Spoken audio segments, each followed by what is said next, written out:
Hi besties, hi bunnies. Coffee's cold, truce brewing. Let's hit the road. Just Machado wheel in hand, time to unfold. Early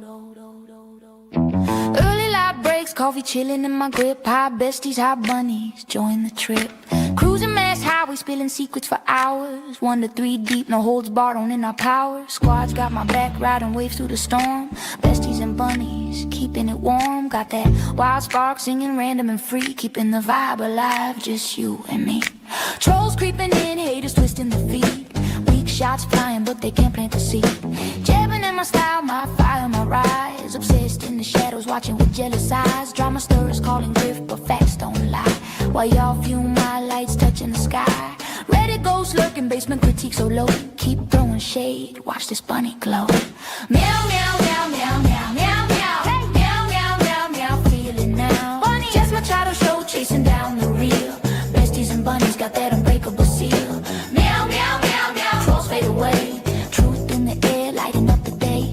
After dark or dawn's first gleam, we claim the throne. Just as rolling, meow, if you're in the zone. Meow. Love to my besties trolls. See your truth awaits. Just Machado show.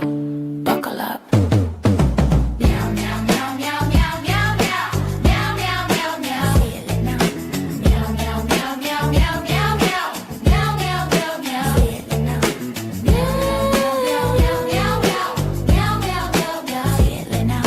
Meow, meow, meow, meow, meow, meow. Meow, meow, meow, meow. Bunnies.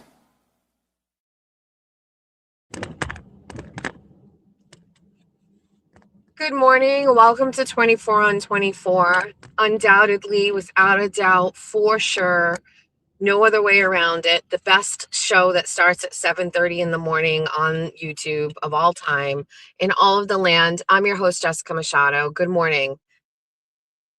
Good morning. I hope everybody is having a really great start to their day. There's a bunch of you in here, so that's a step. That's a step in a right direction. Good morning. We are, and by we, I mean like me and my 17 different personalities, keenly aware that over the past week or so, I've been like down bad, emo, being a pussy. Everybody hates me. Nobody likes me. We're not quite over that yet. We're getting there. Let's talk about obituaries. By the way, congratulations to Funeral Lady, who hit 10,000 followers on TikTok this past week. Breaking into X, breaking onto YouTube is hard, but Amy has been doing Funeral Lady reels on TikTok for over a year, and she finally hit 10,000. If you're on TikTok, I'm not because of China, but if you partake in allowing the Chinese government to spy on your everyday life through your phone, and you're on the app that is known as TikTok, follow Funeral Lady on there. She is getting all of the views. That's my queen. Alrighty. I talked about obituaries, and like I wrote my dad's obituary and I wrote my grandmother's obituary, but there's another. I don't have a fascination with obituaries, but I have written obituaries for two people who I loved in my life, and it's a collection of words that somehow, some way can do justice to a life well lived. And I 100% believe, understand, and know that once I was out of the grasp of an abusive stepfather, I was not going to be the kind of person that just like lived a mediocre life. As a child, as a teenager, I wanted to live an extraordinary life. I wanted to play sports, but I couldn't. I wanted to have a boyfriend, but I couldn't. I wanted to go out and do all of the things that I saw that interest me, and I couldn't do them at all. Every part of my life was controlled. When I left my house, how I couldn't even get my driver's license at 16. I couldn't get my driver's license at all until I was out of that house, living in Massachusetts, away from my stepfather. I didn't understand the freedom of being in my 1987 Volvo 740 GLE and trying to find my way to Newport, Rhode Island. I didn't get that until I was 19 years old. So I'm not saying like I sat there and I was like, okay, Jessica, you're going to do this. No, I just felt freedom, and I was never going to not take advantage of it, however I wanted to. And whether that meant trying things, failing at things, it didn't matter to me. Just doing them is what matters to me. Trying, doing them, the freedom of choice, to choose to do what I want. And every day I live my life, I'm writing my obituary. I say this before, you should be writing your obituary every day. What will people write about you when you're gone? What will they say that you've done in this life? And I live my life like that. Everything from kindergarten until the age of 19 is not remarkable in any way because there was no choice. So if I had to, there's no as a child she participated in this or this or this or this. None of it. It didn't exist. Survived is what happened between, the ages of like 3 and 18. I survived. But after that, I've done a lot.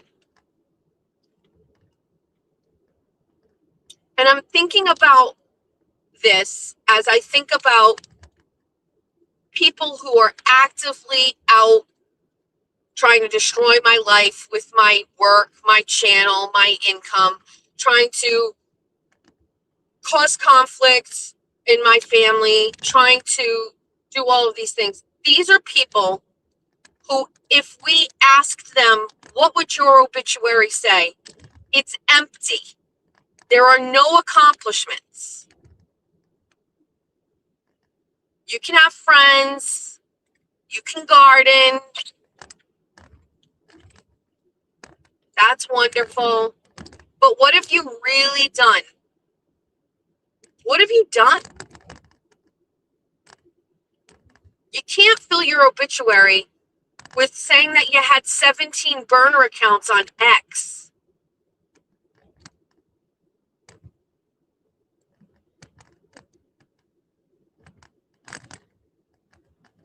I'm dealing with people who would never do what I've done in my life. Never. And I don't want to isolate any of the besties or the bunnies or the fans or anybody who doesn't fall into the category that I'm going to describe. This isn't for you. It's this. There's going to be people who love me who do sit at home every day. This isn't about you. For all intents and purposes, fans are like free from me saying this.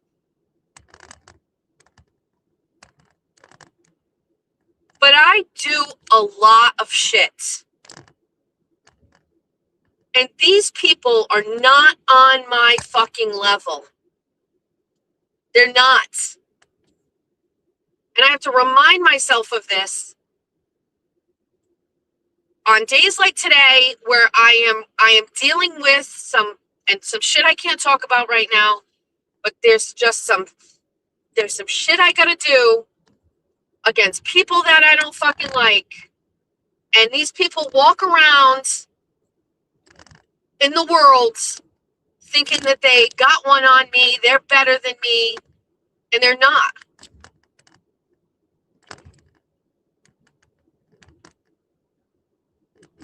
you know that when I got hired by Victoria's Secret, I was a part-time seasonal cashier at Christmas just to get the discount.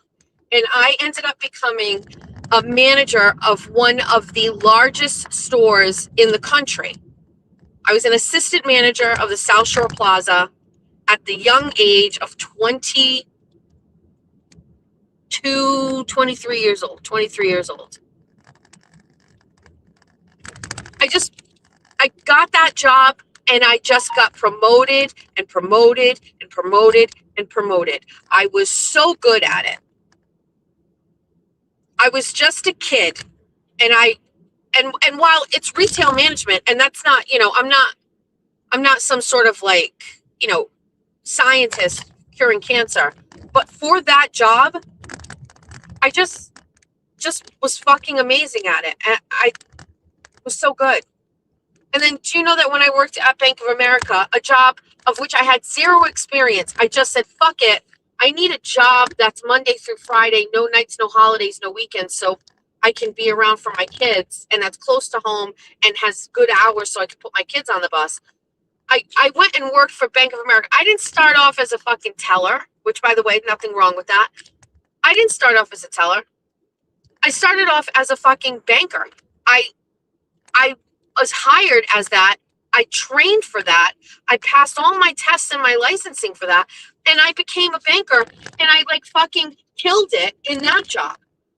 I was so good at it that my store, my branch was number 3 in the country for customer service. In the country of Bank of America's, of the country. Thanks to me constantly having a perfect customer service record because of my goddamn personality.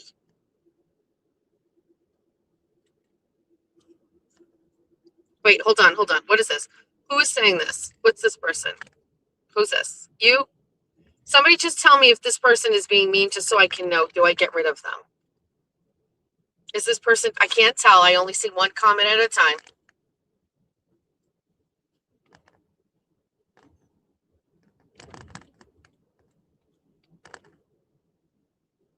Oh, lots of trolls here. All right, it's great. Okay, good.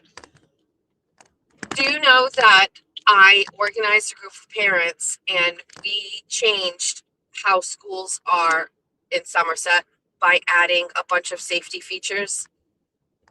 Do you know that we advocated for changes in the school district so that now we have vestibules that are bulletproof and you can't just walk into any one of our elementary schools? Do you know that?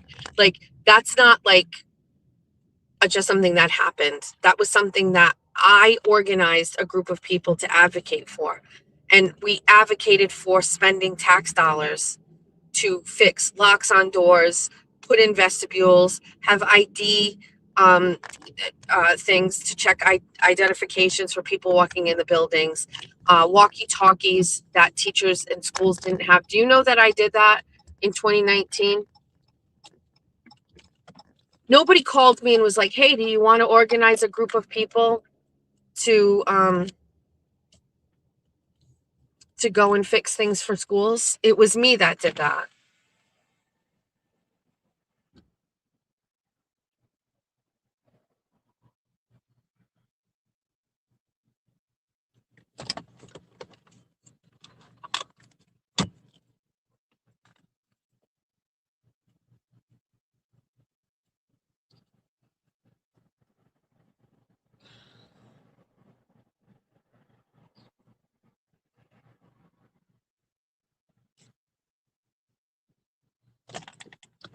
Don't worry, we're going to have a show after I get through this. There's a point to all of this.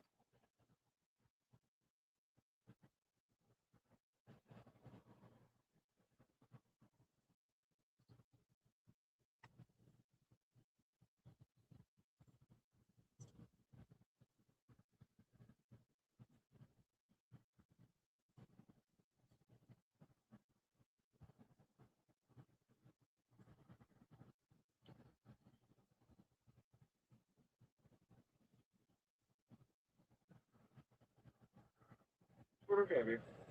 Hi, Derek. Can I have a coffee? Okay. Thank you. Not bad. Bye.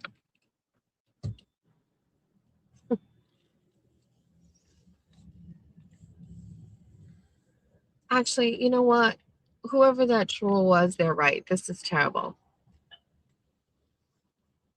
I just feel like get on my fucking level if you're going to come at me. If you're going to come at me, you better have owned a couple of businesses. You better have had some success in your career. Like, I'm not talking like you showed up every day. Like, did you win an award for something? Can I start this over? Let me tell you why we're in this conversation. And then we're going to do a proper show.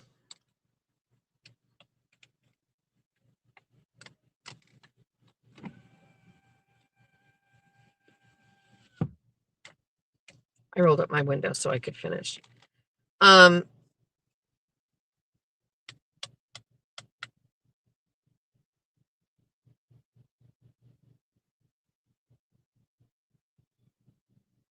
What's going on here? All right. This is all coming from conversations that I was having with people about the online stuff, the ramping up of the online stuff or whatever. And so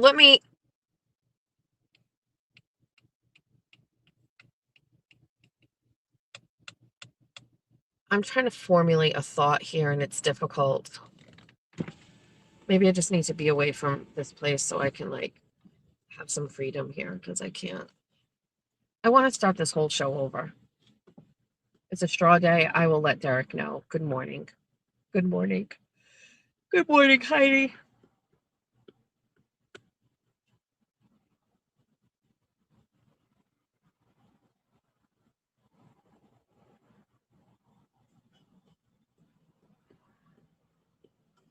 What's up? Hi. 7:49. What's going on? Another day. I overslept that. Are you late? I was supposed to open right like 45 minutes ago. What time is opening? Supposed to be at 5. Oh, what do you work? 5 to what? 11. Oh, that's not bad. And then I go 12 to 8. Well, my phone died while I was sleeping, so my alarm's never went off. So I woke up at like 7. Plug your phone in at night. I usually do. I was so tired, I like didn't even think about it. I laid down.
Sorry, I was just giving Derek some tea.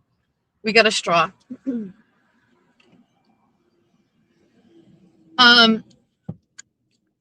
I don't think there's anybody hasn't figured out. I'm feeling a little,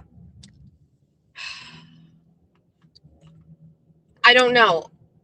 It's organically happening. I'm just not sure what I'm doing with my shows. I'm not sure what I'm doing with my career. I'm not sure if it's time to rebrand, if it's time to step away. I think I want to put Bunny After Dark on hiatus and come back fresh and different. I don't know what I want to do, but I'm just feeling a certain way about shit. I wish I could take the best parts of all I do and just deal with that, but I can't. I have to deal with all of the other stuff, the negative stuff, you know, like, so I'm not going to, so the person, Random Brockton Whore asked me to not make content out of this, so I'm not going to talk about it specifically, but I've had 3 other fan interactions. Oh, 3 total. One similar to the other Brockton whore, and then another one that is very, very different from those things. But all 3 of them are making me feel bad about fan interactions. And it's really hard to be in this like little ecosystem of like fans and people who like me. You start off like with none, and then all of a sudden you've got some, and then you get a lot, and then you get some that you like, and then you get some that you don't like. You know, some people are fans of mine, and I don't like the messages that they send. You know what I mean? Like, what do I do? So I don't know. I mean, I don't want to say anything about. First of all, I'm sure somebody is going to be hearing me say this and they're going to think it's them that I'm talking about. It's not. Trust me. The person I'm talking about is not really anybody that you see here. Don't worry about it. We've talked about boundaries and like what people can and can't do. And I open up the door for everybody and everything. And it's eventually that's not going to go well. You know what I mean? Like 99.9% of the time it's great. There's going to be one time that it's not. So I'm feeling just a kind of way about it. And I actually do gravitate towards some different people like that I talk to more. There are women that I talk to more. Fairy godmother Linda, it's nobody's business, although that's crazy because I tell you guys everything. Fairy godmother Linda talks to me about a lot of different things. It's not, just because she gave me a trip to Pensacola, like she's inadvertently become some sort of like a mentor in a couple of things. And, I don't like people are saying like, oh, I just listen to her or I respond to her, but it's not that. You guys can't make a decision on who and when I like talk to people or whatever,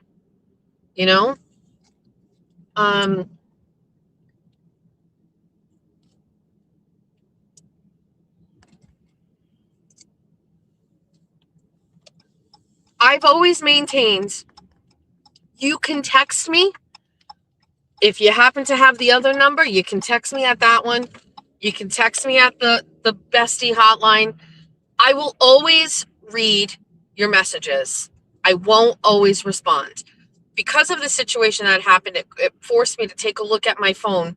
I had 96 text messages. Not 96 text messages. 96 different people texting me last week. It's overwhelming. And I'm recognizing that. I used to think I had a grasp on it and I could have meaningful conversations with everybody. There are people I used to talk to fell by the wayside because I just can't connect. It's a weird problem to have, and I don't know how to handle it, and I'm probably fumbling it and not doing it right. I don't know. I don't like the fact that it was, being discussed that I only talk to people who donate. It's not true. I do happen to have people, I don't even know how to say it, but sometimes somebody will send me if I get 15 messages in an hour, maybe there's a message in there that provokes me to respond, that is different than the rest, that speaks to me in a way, and I want to respond to that person. But I don't want to leave people out either. So I'm just in this weird space. I don't know what to do. I don't know this is why these shows lately have been just me. I don't know. Something's missing. I'm feeling uninspired. I didn't want to do Bunny After Dark. I didn't want to do this show today, but for my own mental health, I feel like I've got to do it. I don't know what I'm doing. I don't like the vibes I'm getting from all of these parasocial relationships. I don't like that I lived in a space where I thought everybody liked me and maybe nobody really likes me. I thought Beanbag Ron liked me. Beanbag Ron doesn't seem to like me. Now it's fucking with my fucking head. So then what do? Do I just block out everybody and do some sort of just different? I don't know. Maybe like I'm feeling weird because the wedding's over and I don't have anything to do. I don't know. Just don't know what's going on.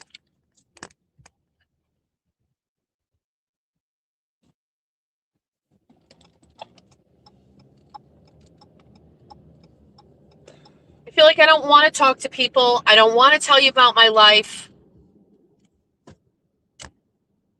Does that make sense? I just want to shut down. I don't want to talk to anybody.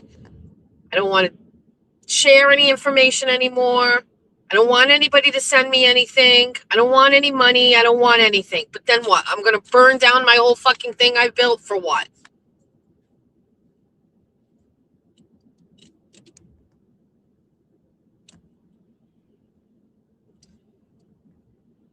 Let's get into this.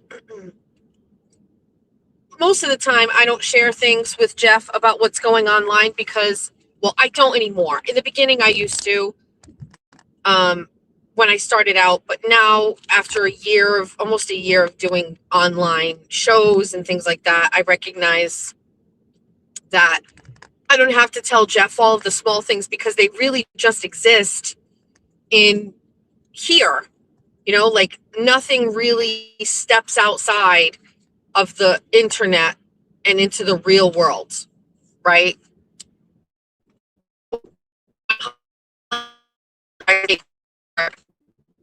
For me, I or may move to approach her out of Karen Reed. That's real life, right?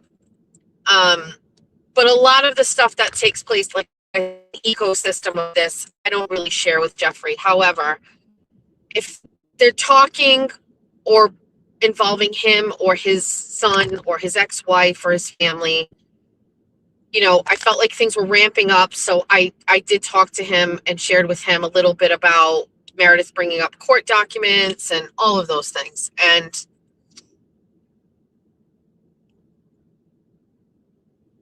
Jeff would like to come on my show this week. He said that, not me. I was just, so, Jeff is like, what can I do about these people talking about me and saying things about my son or my ex-wife or whatever? And I said, you can't really do anything. I said, it's not harassment.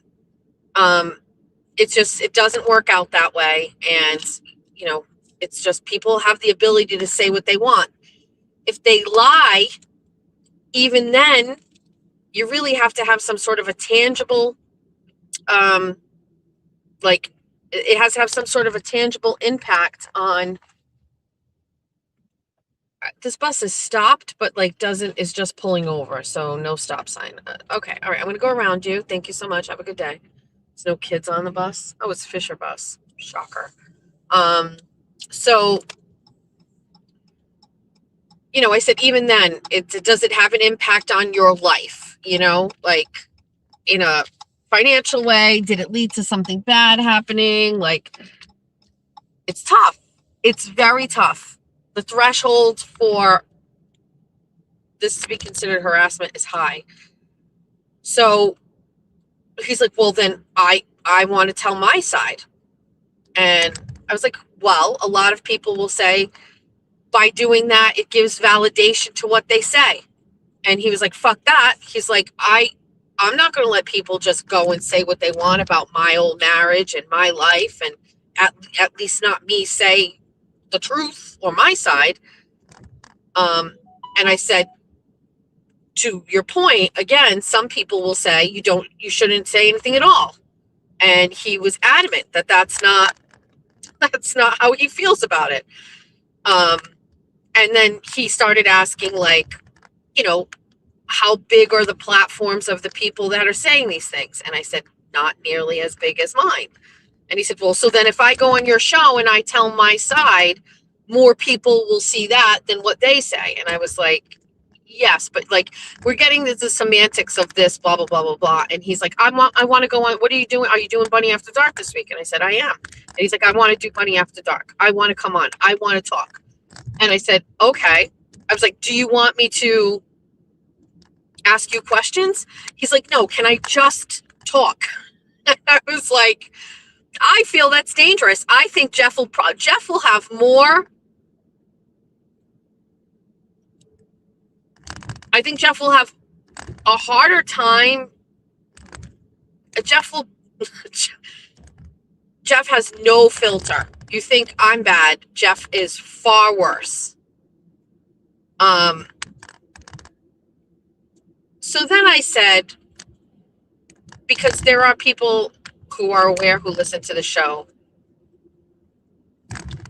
that he and his son are estranged. And I said, you know, I talk about my life on here. I hold back tremendously about Jeff's ex-wife. I try not to say all of the things I really think. I kind of just stick to the facts of what has happened. That speaks for itself, but I do try to, I can say this, I don't say everything that I want to say. Okay? I just don't. And I've always said it's my husband's story to tell. I say that all the time. It really is Jeff's story to tell. But I hold back because I don't want it to live out in the world publicly, disparaging things about my son's mother.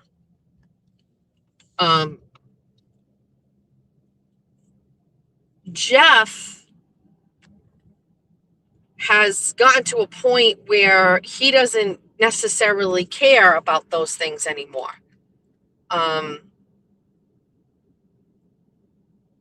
You know,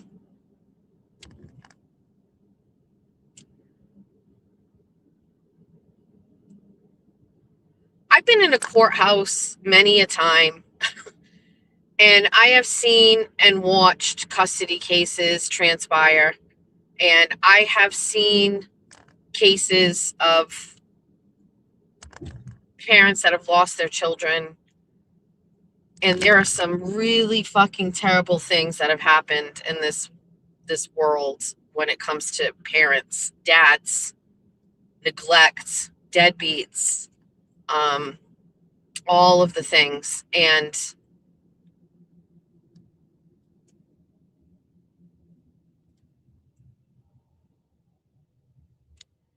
I don't know. Anyway, as of yesterday, that's what Jeff wants to do. He wants to come on my show, and actually, I don't think he even wants me to be there. He probably is just going to be like, "You're good. I'm going to sit in your chair," and he just wants to do what he wants to do. And that's it. Whether he goes through with it or not, whether he sticks with it, maybe he'll feel differently tomorrow. I don't really know, but I don't know if it'll make him feel better. Sleeping on it is always good.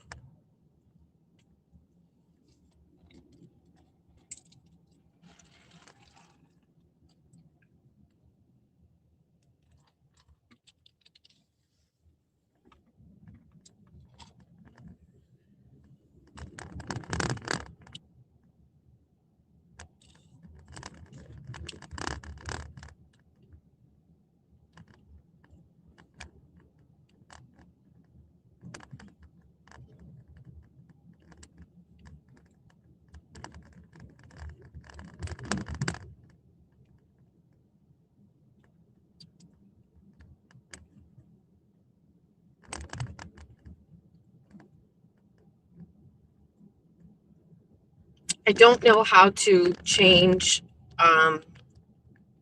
the way I'm feeling about everything I'm doing lately. I think going back and looking at some of the things that have been going on for the past week or so, I think it's, to me, when I've listened to a couple shows, I've gone back and listened to comments. Of course, I read every message or every email. I am just not really proud of the shows as of late. I feel I don't want to even be doing this show right now. I don't want to be doing it. I think it's trash. I think I'm not giving anything. I don't know. I have no idea what's going on. I'm trying to figure it out.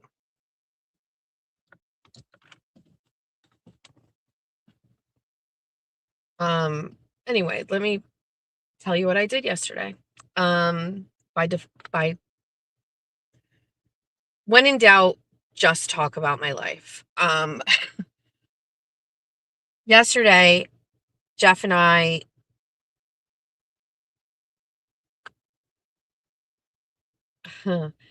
So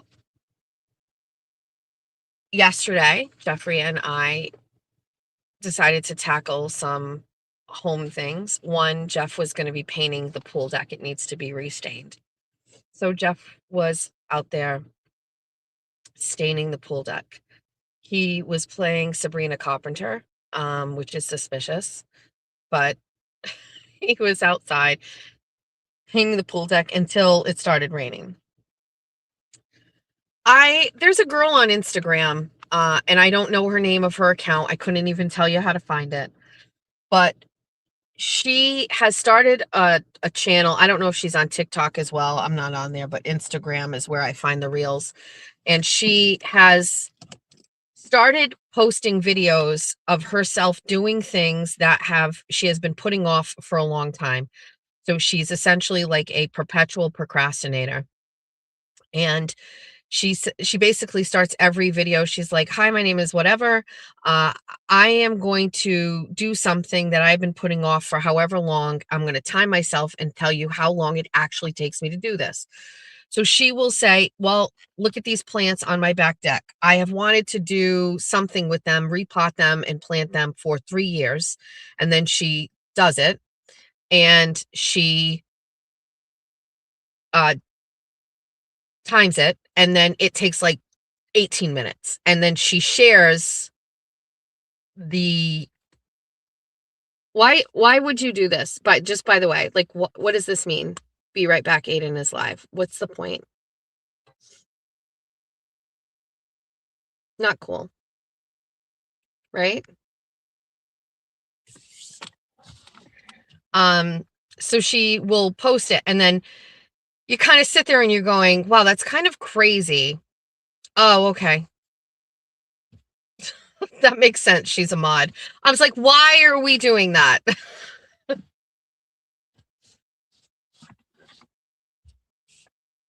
Sorry, Amber.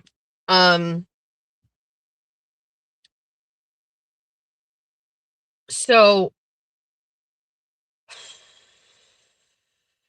anyway, she does these videos and it's crazy. And you're going, wow, like, what is the mental hurdle that has prevented her from doing this? And it only took 18 minutes. And by the way, not all of them are 18 minutes, but like some are extraordinary tests. Like one video, she was like, I'm going to clean under my bed and change my bed or something like that. And I've been wanting to do this for like a year. And it ultimately took her 20 minutes and then it was done. And then some people were like, we don't believe you. And she like does a real one. So you can see the time and everything like that. And I'm like,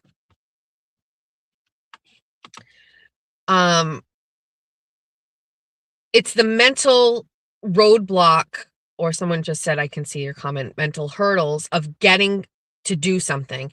And she has found a way to accomplish those things by sharing her ability to finally overcome them. And I think the inertia of showing and videotaping them and then creating content and then probably monetizing and making money off of it has really like improved her life. So much so she goes to friends' houses and her friends are like, I've wanted to do this. And then they do it. And it's just like, it's very like, it's fun to watch, but it's also kind of depressing to think that like there are things that we put off for so long. And so let me tell you a story. I'm going to say 9 years ago, I was looking on Facebook Marketplace for some sort of piece of furniture to put in my dining room. And I found this bookcase bar from some guy who worked for the Navy in Newport. And Jeff and I drove out and we got them. And it's 2 skinny bookcases.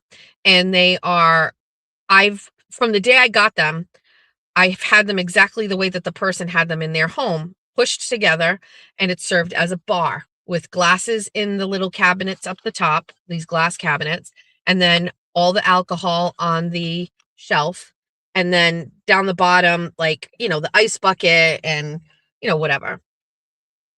And I'm not a big drinker, and Jeff isn't really a big drinker either, and we have very rarely needed the bar, so to speak, unless it's a holiday. definitely when Julia was in college and they would come home, there would probably be a little bit more reason for it, but still, we're not a big alcohol family. Nobody in my house is making a martini on a Tuesday, like ever. Nobody's drinking wine ever. It's just so for a while now, I felt like I don't need a whole big piece of furniture in my dining room with alcohol on it. I just, it's nothing personal. I just don't need it. And I kept saying, these should be split and put on the sides of my couch and filled with books and whatever. The only problem is I have had the same two end tables on the side of my couch for 10 years. From the day before I moved into my house, I had friends that gave me um, a like a coffee table, but it's like a big one with like it's tuft. It's like fabric. It's like a couch fabric type of thing, big square. That's been there and two tables from before I moved in. Like it was they moved it into the house when I wasn't there and the house was empty. And I've just wanted to like change it up. And so I took on this task and yesterday I did it. I moved those two tables into my back family room because I've had cheap tables in the back family room. You know, like when you buy a cheap coffee table or a cheap end table and it's like smaller, it doesn't even match the size of the regular furniture in the room. That's what I had in there. And they broke and like I moved these two tables, end tables, into my living room with the lamps on them that I've also had in the same spot for 10 years. I took the coffee table, which by the way, nobody uses because that's like the formal living room. We just pass by it. And I moved it into the back room.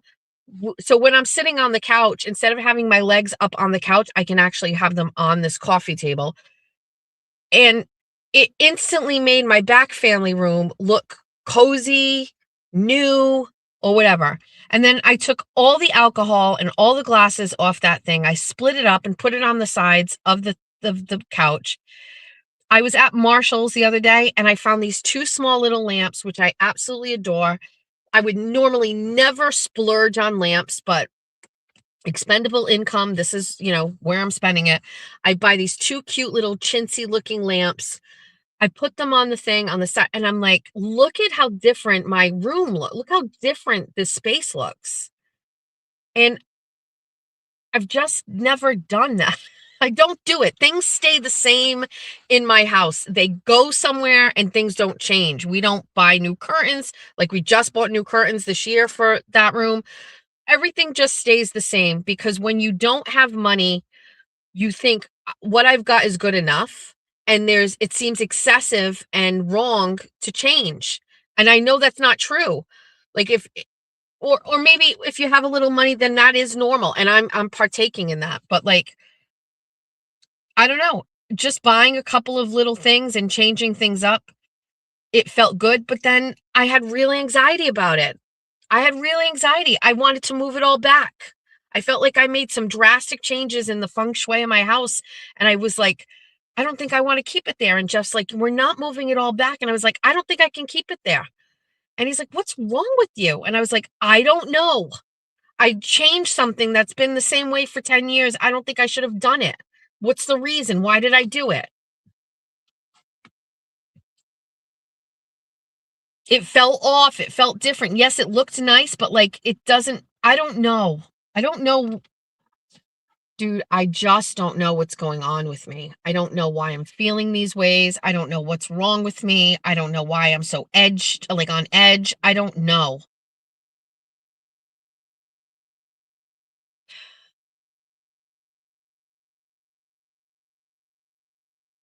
I don't know.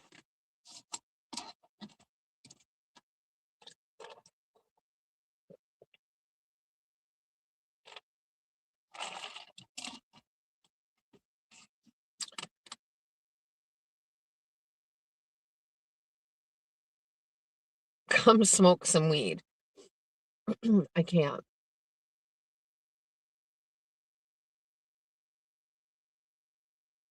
We're going to leave it alone because, well, to be quite frank, We haven't finished. My dining room table is full of alcohol, wine glasses, trinkets, all of the things.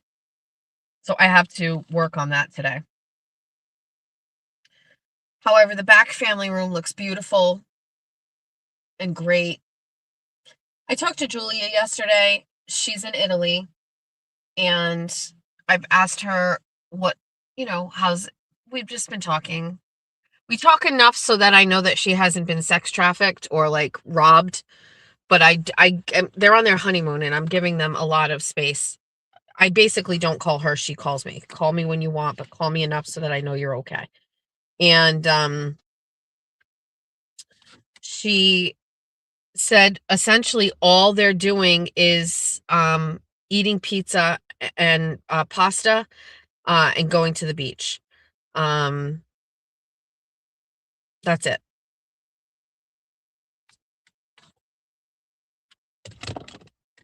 And she's having a wonderful time. And they went shopping, and Italy is beautiful, and she's really happy. And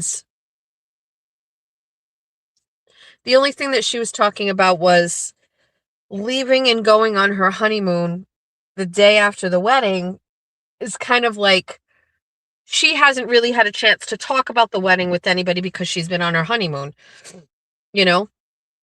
So she wants to talk about the wedding and go over things, and she just has been away. So I said, don't worry, we'll be here to talk about it when you come back. On Wednesday, I believe today's Monday, Wednesday, they depart Italy and are going to Tenerife, which is, right, is this an island off the coast of Spain? And then they'll be in Tenerife for 7 days. And then they come back on, I think, the 11th or the 12th. So she's gone a long time. This is the longest I've, well, I wouldn't say longest I haven't seen my daughter when she was away at college, but she's just been away. And she's really happy, and she's really just loving it. Enjoying things, talking about how different it is, and she's just happy. And I miss her.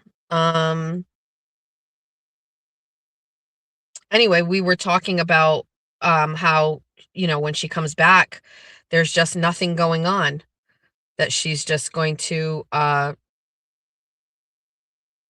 she has not, I think I mentioned this one time, two times, but she just has been doing something for forever, like in high school, and then she went to college, and then after college she got her master's, and then after she got her master's she got engaged, and we were planning an engagement party, and then we were planning a wedding, and then they got the house, and now she's like, I've got nothing, there's nothing to do.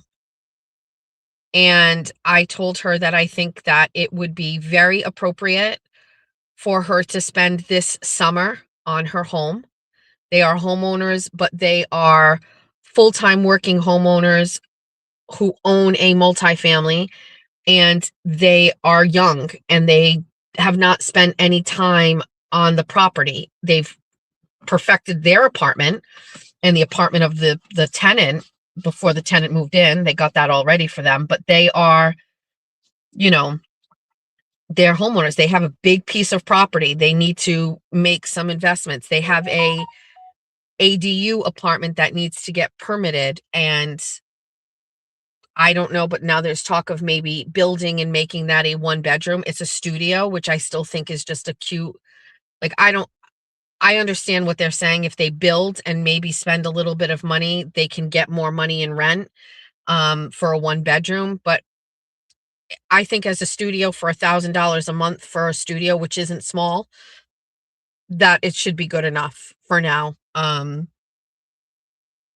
you have a studio, you're only going to get a 1 person, you get a 1-bedroom, it's whatever, I'm not sure. So anyway, I think we should work on the house, and stuff like that.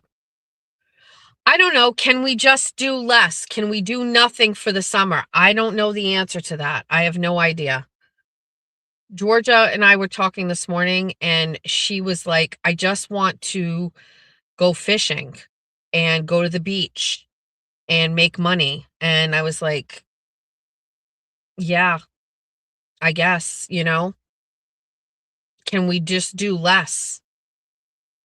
Probably. Um, I'm just in a funk. I don't know why. I can't figure it out. That's why I think small things like these losers coming at me or doing stuff is getting to me more, because I'm in this weird space where when I'm feeling great and I'm high energy and I'm uber confident, these things just bounce right off of me. They just don't get to me. But there's just this weird vibe and feeling I've been having for the past couple of weeks. And so everything seems dramatic. I'm whiny, I'm bitchy, I'm complaining, I'm miserable. I don't know why. I have no business being miserable. I have no business being a bitch. None. Spicy Misty is saying get rid of the bunny phone. I will tell you, after this weekend, that was my first thought. I don't even fucking want to have this phone anymore. That, like, some people have made me look at it differently, where before I used it as a lifeline to connect with people, and then part of me is just like, you know what? No, I can't do it. So I don't know. It's still here. I'm not menopause, go senior. Okay, so I have already been to my doctors about menopause. I'm not like going into menopause. I've been in menopause since last year. It is what it is. Now, I will say I am thinking about the HRT or the Get Real Friends. I have real friends. I have real friends. First of all, my family is like my friend base. I've cultivated children and their significant others. That's my that's where I'm spending most of my time.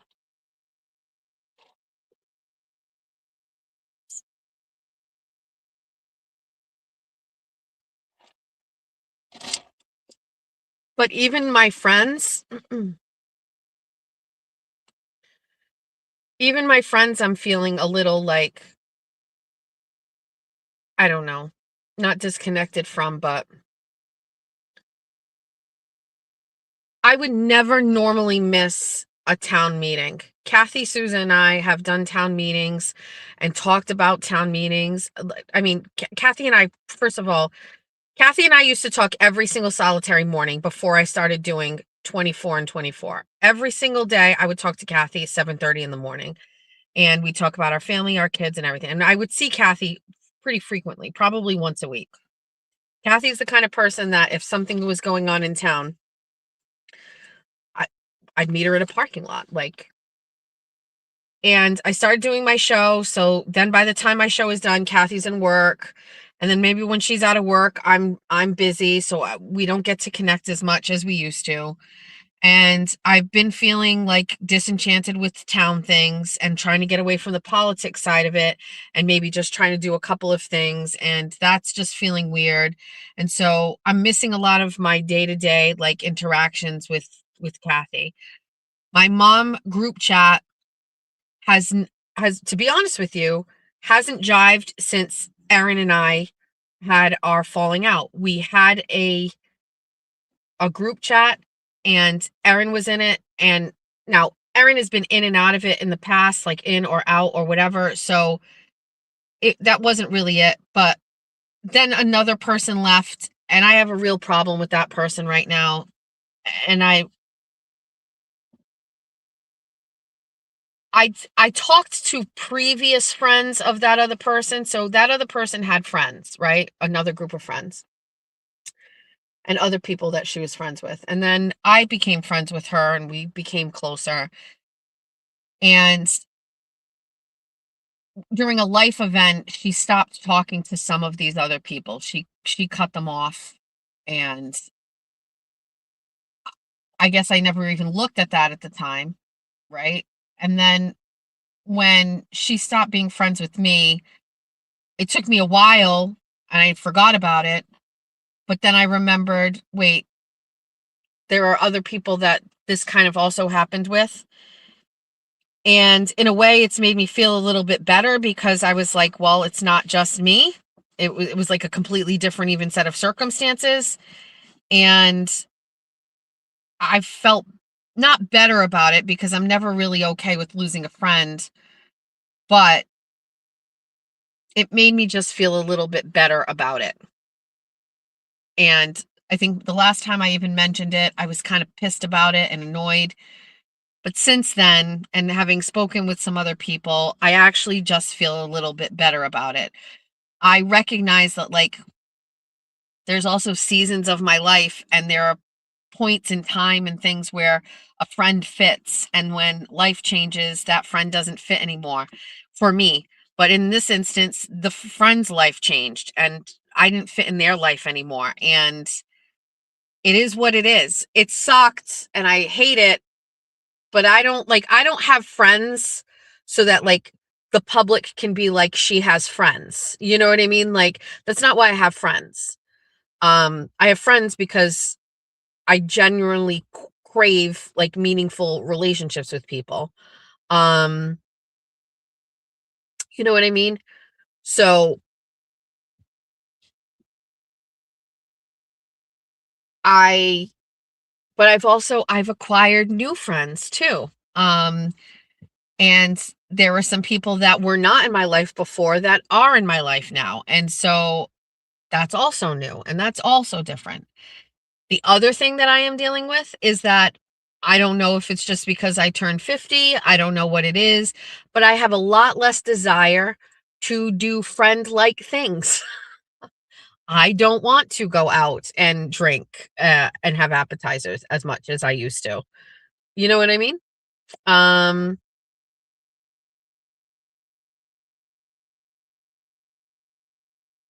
you know what I mean? What are these things? Hold on, what is this stuff? Who Pats are back are saying take a hike, bitch. Who are you saying that to?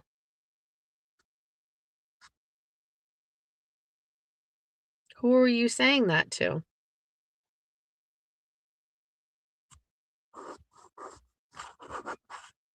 Um,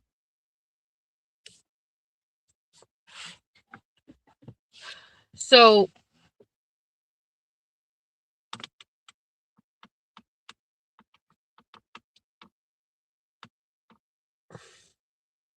there's a lot of people in there pandering, like your new friend at 138 bait.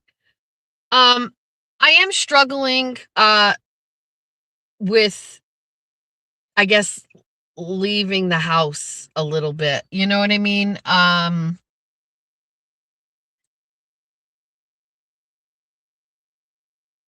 don't know. Everything just feels off. Anyway, I was going to say about HRT. Um, I don't know enough about it, but I got a message from, well, fairy godmother Linda and I talk, and she was talking to me about choices that she made and and going on this hormone replacement therapy and what it changed for her and how it um like made her feel and how it was great for her. I very rarely like get persuaded by people for something like that big, but her comments and the things that she sent me about it, that her own experience kind of moved the scale a little bit for me. I was thinking about it. I'm thinking about it. I'm just thinking about it. I'm not sure. I can't ignore the fact that someone who I listen to and respect, not about the money or the Pensacola thing, so shut up. Just about like things that she tells me about her life. And you people forget that the fairy godmother Linda situation came from her listening to my show and reaching out to me and saying that she had a similar life story with struggling. And she is a little older than me, although it's hard for me to believe because she looks so great, but she has kind of lived a certain lifestyle similar to me, and the being poor and how her life is different. And I'm just saying, like,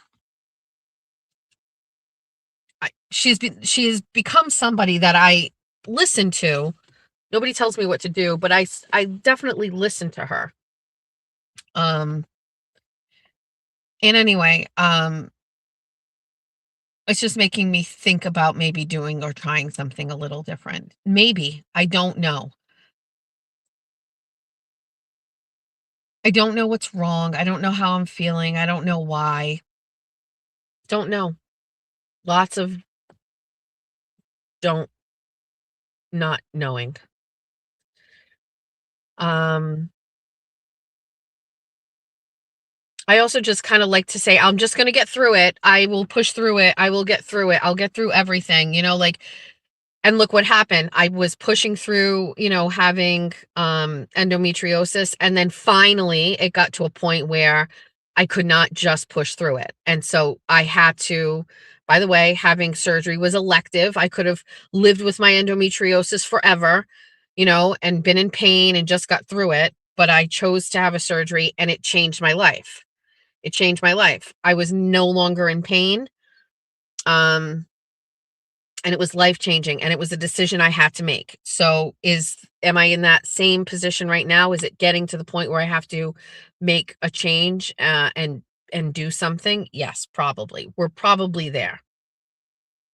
Probably.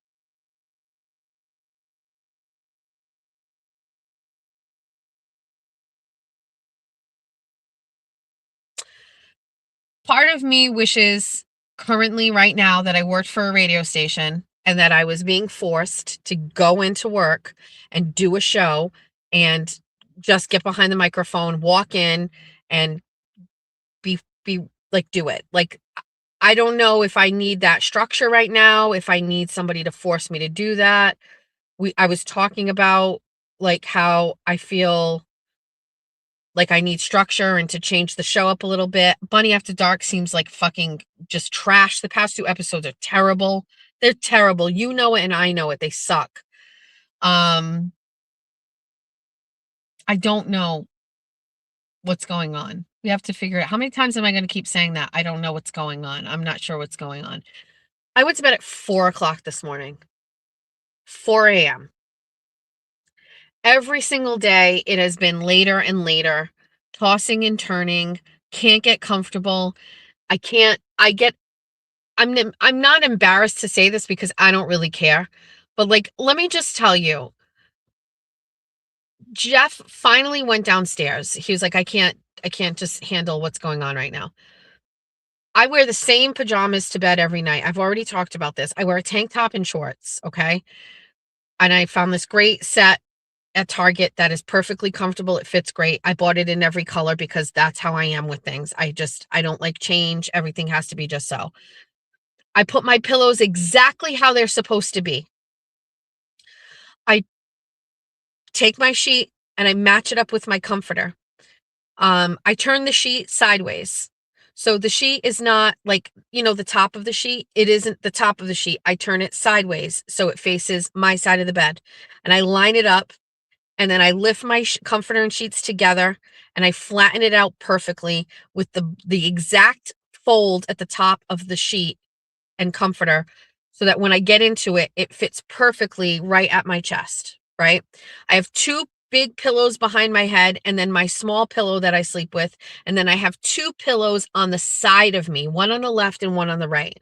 I have a fan on my side bed, and I have a charger for my phone. I always bring up a beverage. It's usually, and if it's not, I get stressed out, but it's usually peach iced tea, Crystal Light, sugar-free, 0-calorie powder that I put into a bottle of water, and I bring that upstairs. I get into bed after going in the bathroom and washing my face, putting on my lotion, pulling my hair back in a bun at the top of my head so that no hair is touching my face. I get into bed. I will be on my phone probably 10 minutes until I fall asleep and my phone hits me in the face. And then I move that phone off to the side. I shut off the light. I turn on the TV. I put on Netflix. Currently, it's on Scandal or The Queen's Gambit. I lower the volume so there's no volume. I turn on my left side. I tuck a pillow underneath my boobs because I'm afraid if they like slide or sag, it's going to make them like saggier. So I put a pillow underneath my boobs so they stay like perfectly positioned. I put another pillow behind my lower back because it gives my back support. I turn on my side. I dug my hands under my chin so that it opens up my mouth just a little bit so that when I'm breathing, I have a completely open airway and my hands are under my chin and they actually keep my mouth open. My fan is directly on my face. I close my eyes and I go to sleep. This used to happen without fail with no problems. And for the past 2 months minimum, I cannot fall asleep. I will get up. Last night, I got up, I'm going to say a dozen times. Fixed the sheets, fixed the pillow, adjusted the fan a little bit, went to the bathroom, washed my face, pulled my over and over and over again last night. I'd pick up my phone. I'd look at Instagram, then I'd go to X, then I'd go to Instagram, then I'd go to Amazon, and then I'd start the process all over again, fall asleep, close my eyes, turn everything off, and then guess what happened? I'd fucking wake up and I couldn't fall asleep.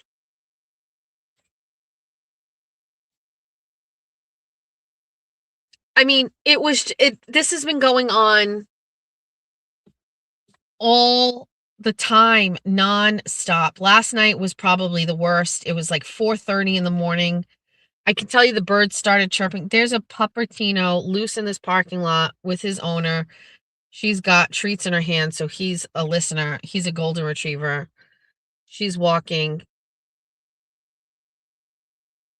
Oh, what a cutie. Oh my goodness gracious. He's going to run to the park.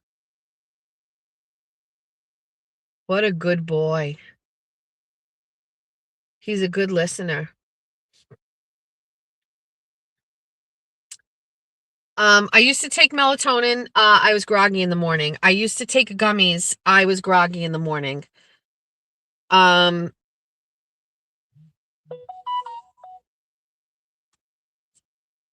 If this is a weird, disjointed show, it's because the birds were chirping. I finally fell asleep, and then my alarm went off at 5:45. Now, normally that's the time I start looking at news, and I'm getting caught up on all the things. I hit my snooze. Next thing I knew, Georgia was coming in my room. It was 6:45. It was time to get ready to get up and go, and I was like, I have been sleeping for just about 2 hours.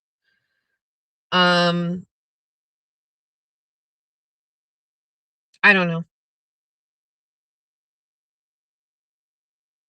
I don't know what's going on. How many times am I going to say that?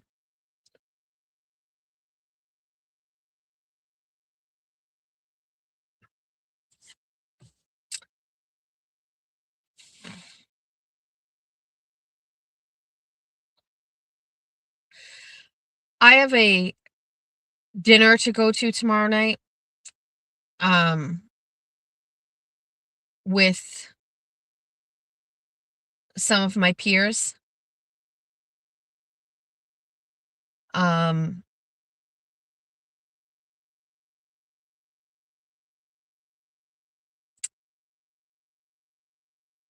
Myself, Jack Gately, Mike Urban, Mass Daily Live.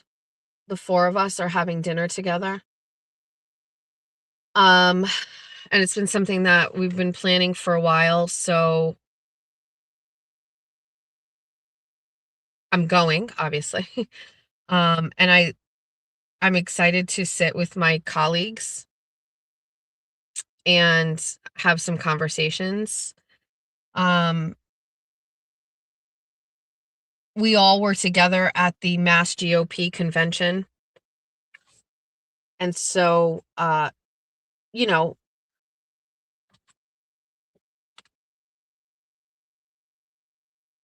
I don't know. I'm looking forward to it. It's tomorrow. I have to figure out what I'm going to wear. I actually don't have to figure out what I'm wearing. I bought a shirt for the wedding that I didn't wear, I didn't need, and I am actually very much looking forward to wearing that. It's really cute. Anyway, so I'm having dinner with those guys tomorrow night. Not public, by the way. It's like it's a private thing, so nobody can see us.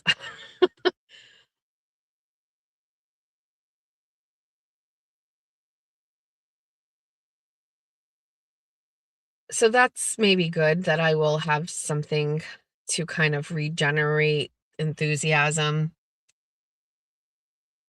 Last night I got online and I started looking just because I hadn't, I got in front of the computer this past weekend. I was taking a look at Bestie headquarters. I just received another message from someone, but I've got to find it. It's a little buried and it's on the phone that I'm currently on right now. But almost all of the merch that had been kind of sitting there and not moving, some a while ago, are all now moving. And almost all of them have tracking numbers on them now. Interestingly enough, like somebody placed an order yesterday and it's already in transit, and that is ahead of other orders that were before. It really just comes down to sometimes what the items are. There's so many different companies that fulfill the orders. Some are faster than others.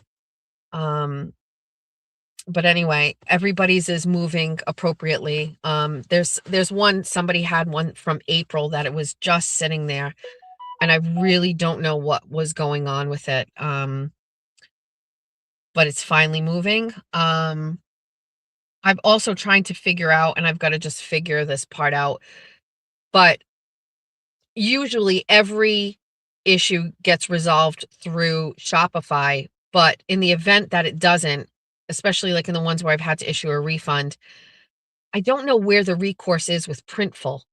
You know what I mean? Like, how can I go to Printful and have them resolve the issue with the people that are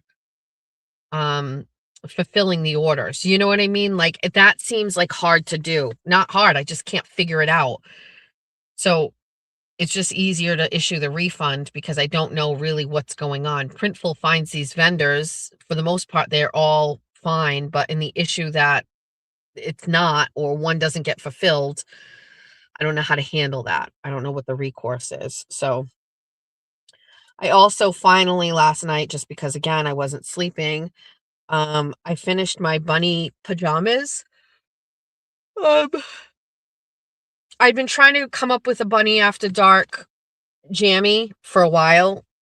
And first it was all bunnies, and then I came up with the pink, and it looks like polka dots, but it's actually not polka dots. It's pink with little white hearts that look like polka dots with a black trim, and then it has the Bunny After Dark logo on it, the original Bunny After Dark logo.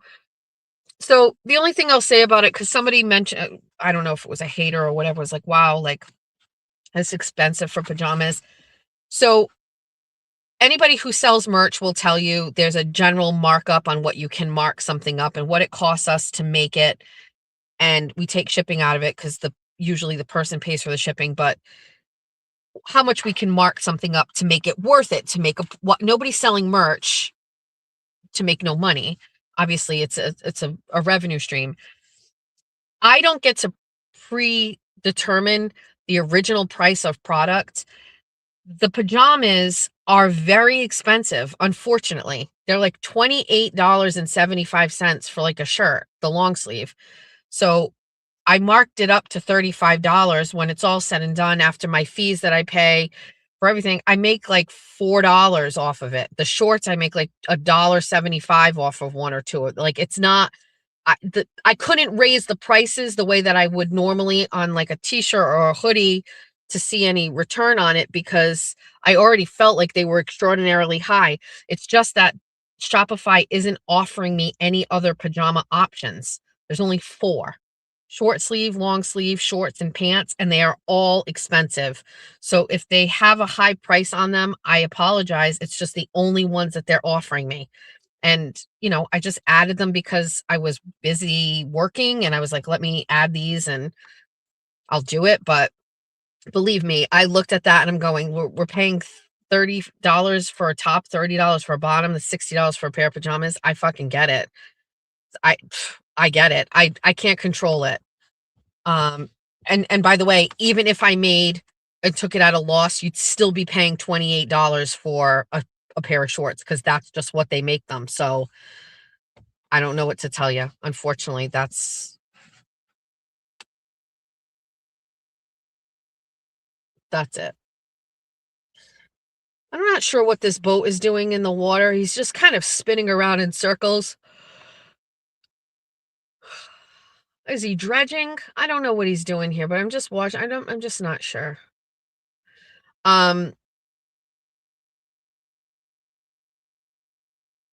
Anyway, I made a Besties jammies with the summer stripes, and I made the Bunny After Dark one, and they're super cute, and I really like them. I'm still pretty much a fan of the Besties beach towel, and hopefully it's cute. I doubt it's, amazing, but it's merch. What do we expect? Some of the merch I got from Barstool was so disappointing, like the Doge to the Moon sweatshirt. It was just the worst fucking sweatshirt ever. It was like hard to wear. It sucked. Anyway, that's that. What else did I need to say or talk about? I do love the beach towel.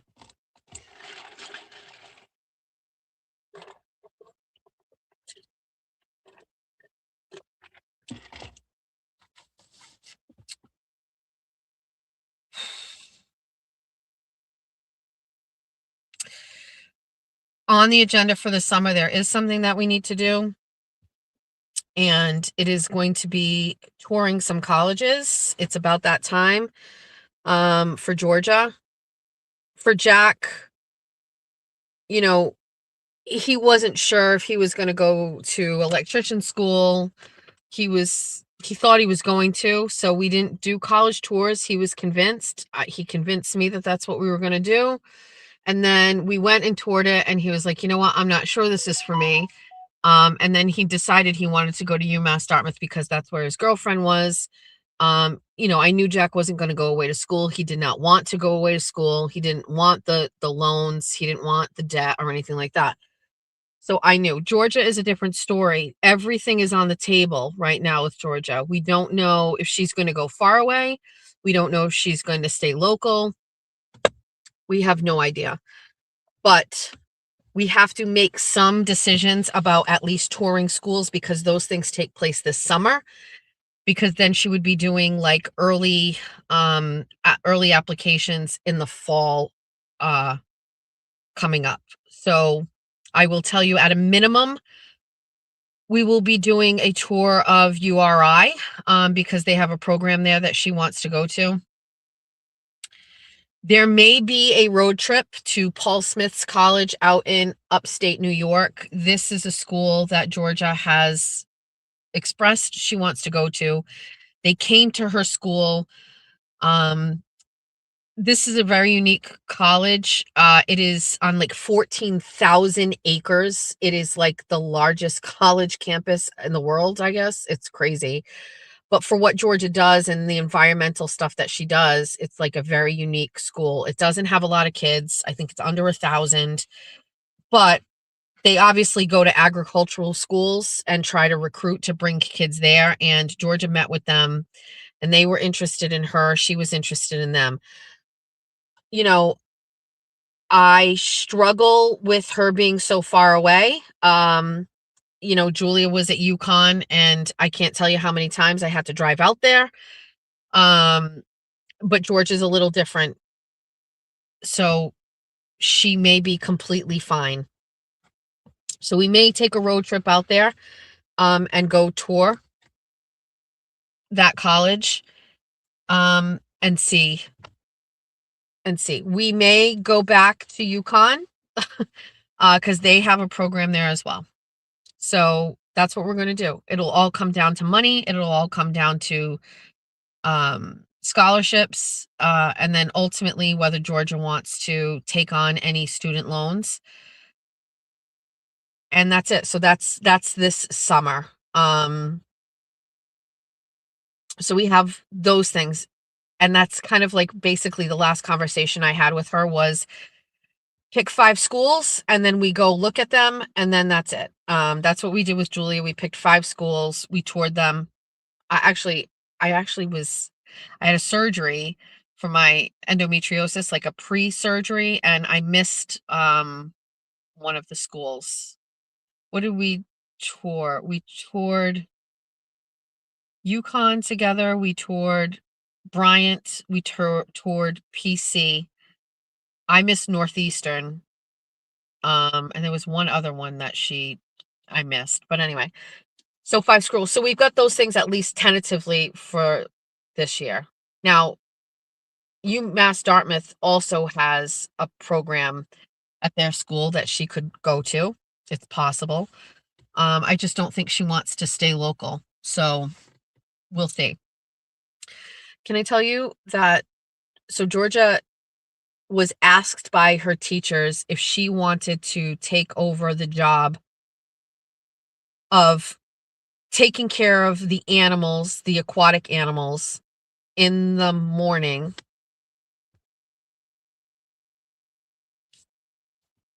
for a student who graduated. So when there's no school, they need someone to check on the animals, feed the animals every other day.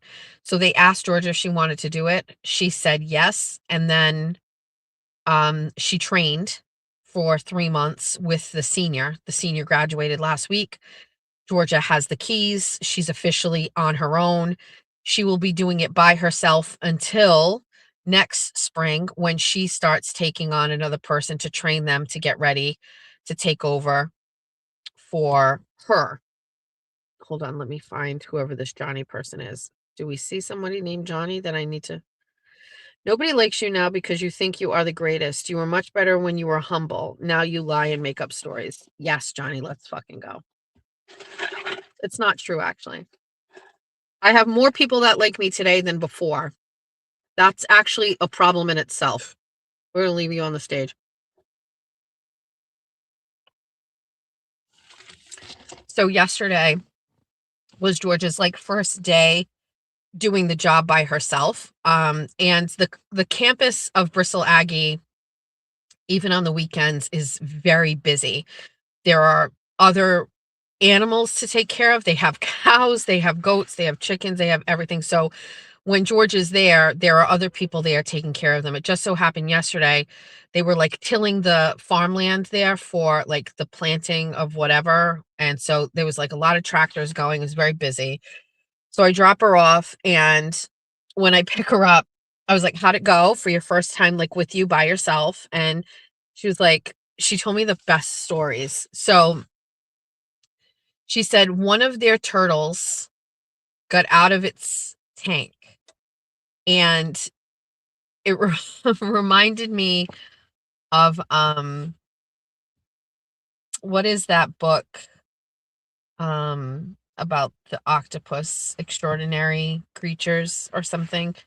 But anyway, the turtle, she came into the room and the turtle was not in its tank.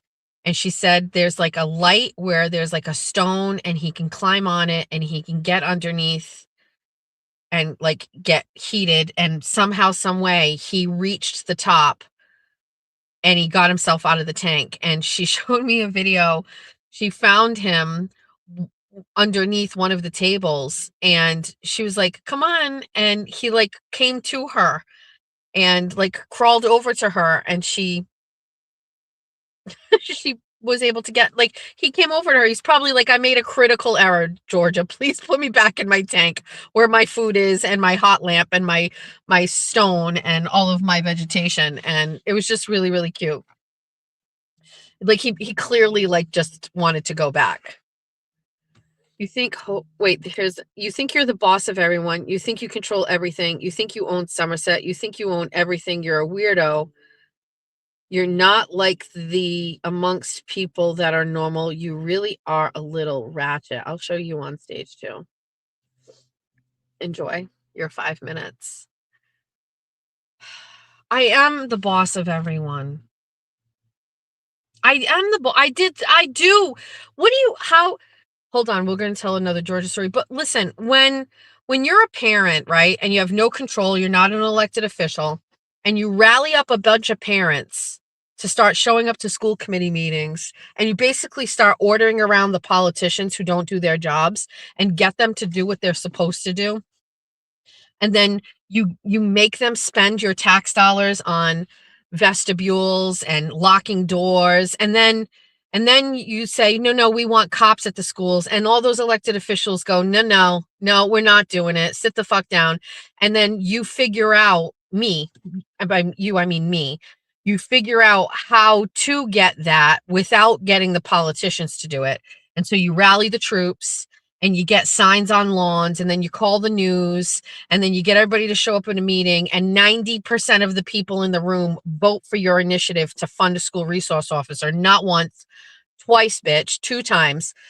And you look back, now that my kids are all out of the Somerset School District, you look back on everything that I accomplished as a regular person that I did up against people who are either liberals who hate cops, who don't think school shootings are a threat, or people who just didn't like being told what to do. And I still got all of that done.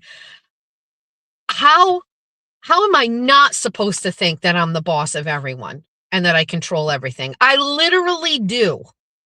I do boss people around. I do control things. I do things in Somerset. I have literally changed the way our schools operate as a mom, not an elected official. I fucking bossed shit around. People told me no, and I said, fucking hold on, not quite.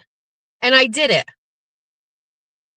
And there are a lot of people who don't even know who I am, whose kids started school over the past couple years in kindergarten, and they walk into buildings and they can't open the doors, and they stand in bulletproof vestibules, and they have no idea that a cunt named Jessica Machado is the reason that happened. They say hi to their school resource officer when they go to the schools, and they have no idea what a girl named Jessica Machado had to do to fucking get it. And I'm totally okay with that. So yes, there is 100% of a reason why I act the way I act.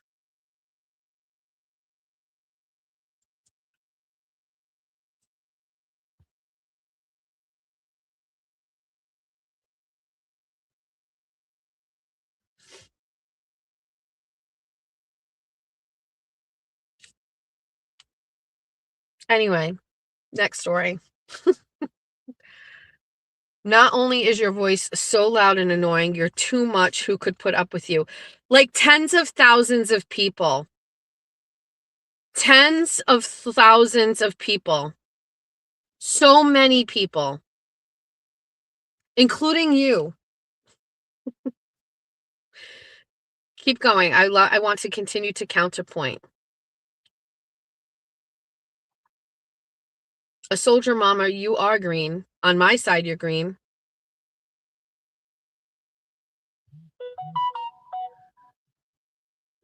Tens of thousands. I'm almost at 2 million views. I feel like we just celebrated the I feel like we just celebrated the 1 million views. When was that? But we're almost at 2 million views.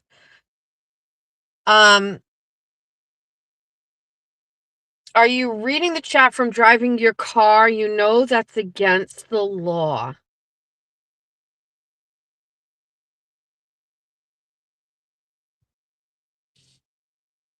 I've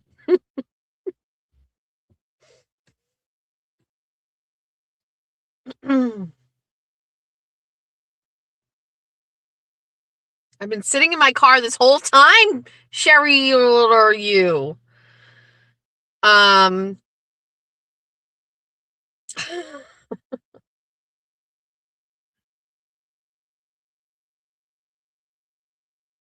So then Georgia told me that she went into another room and they have like a big tortoise. She's like 40 pounds. And she goes into the room and the light on the tank is off and the turtle's not in there. And so she has to email her director of the program. And she's like, you know, the turtle, I don't know its name, is not there. And she said that it got shipped to South Carolina. And Georgia was sad because she didn't get to say goodbye. But the story behind the turtle was that I guess there was a turtle that was part of a bust for a like animal trafficker. And I guess it was supposed to be going to a place in South Carolina.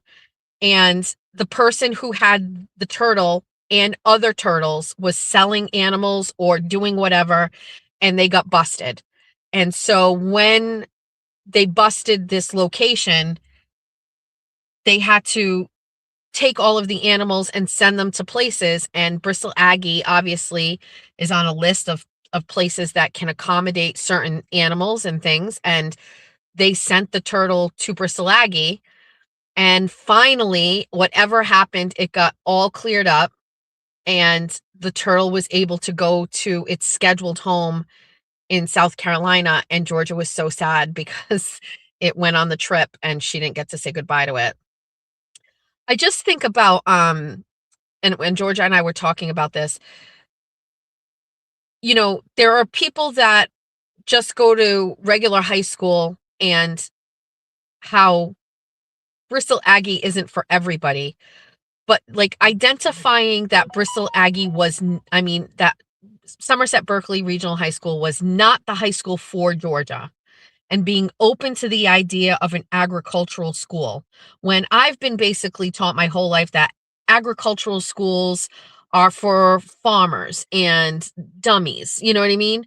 And I'm not saying I was taught that. I'm just saying like that is like the connotation that I always felt. It's like, you know, smart people don't go to Aggie.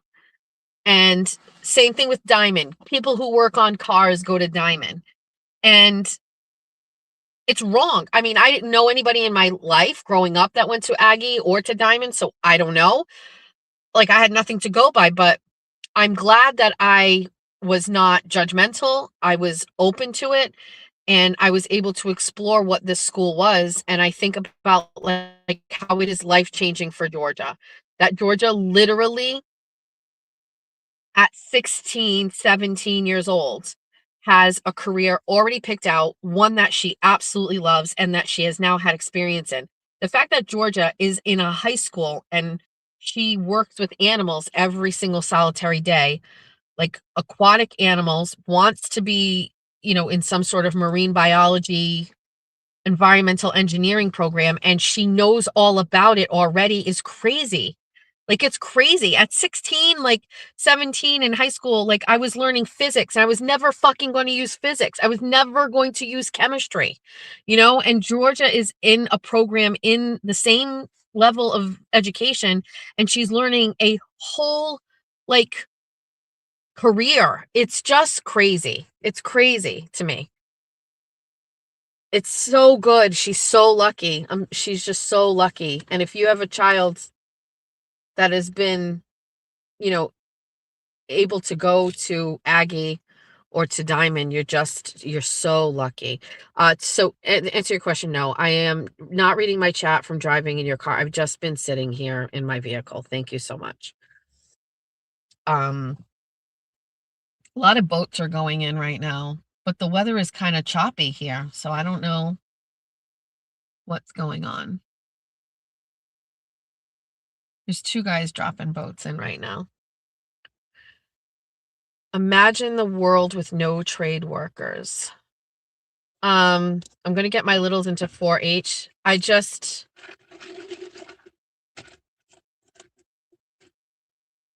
When I talk about like things about my kids or whatever, it's like, it's the same conversations we have. Like Georgia talks all the time about going to Bristol Aggie and how her life would have been. She herself just said like, it changed her life. I know it saved her life. We don't talk too much about what life was like for Georgia beforehand, but if you've had a child that has gone through bullying in the middle school, um, it's rough, man, you know? It's rough.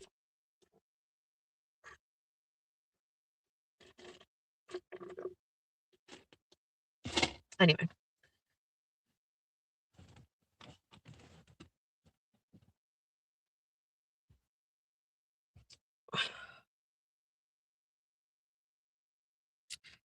This guy is by himself with this big boat, 2 outboard motors, and it's windy, and he's just gonna back this fucking thing. He's gonna go right into this water by himself. It's gotten so dark and cloudy here. I can't believe this guy's by himself doing this. That's crazy. Shouldn't you be like boating with a friend? You shouldn't be alone. Anyway, all right. Big boat all by himself. He is going fishing. Yes. So a friend of mine, one time I asked, "Are you going fishing? It's raining." They're like, "The fish don't know that." They don't know that. I'd like to go fishing myself today, but I have a dining room table that is full of things. I have 1,000 public records requests that I probably need to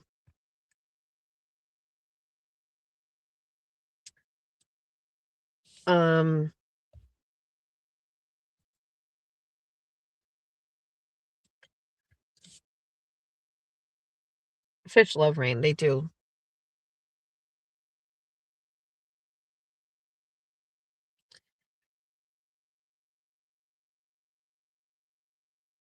So there's a couple things that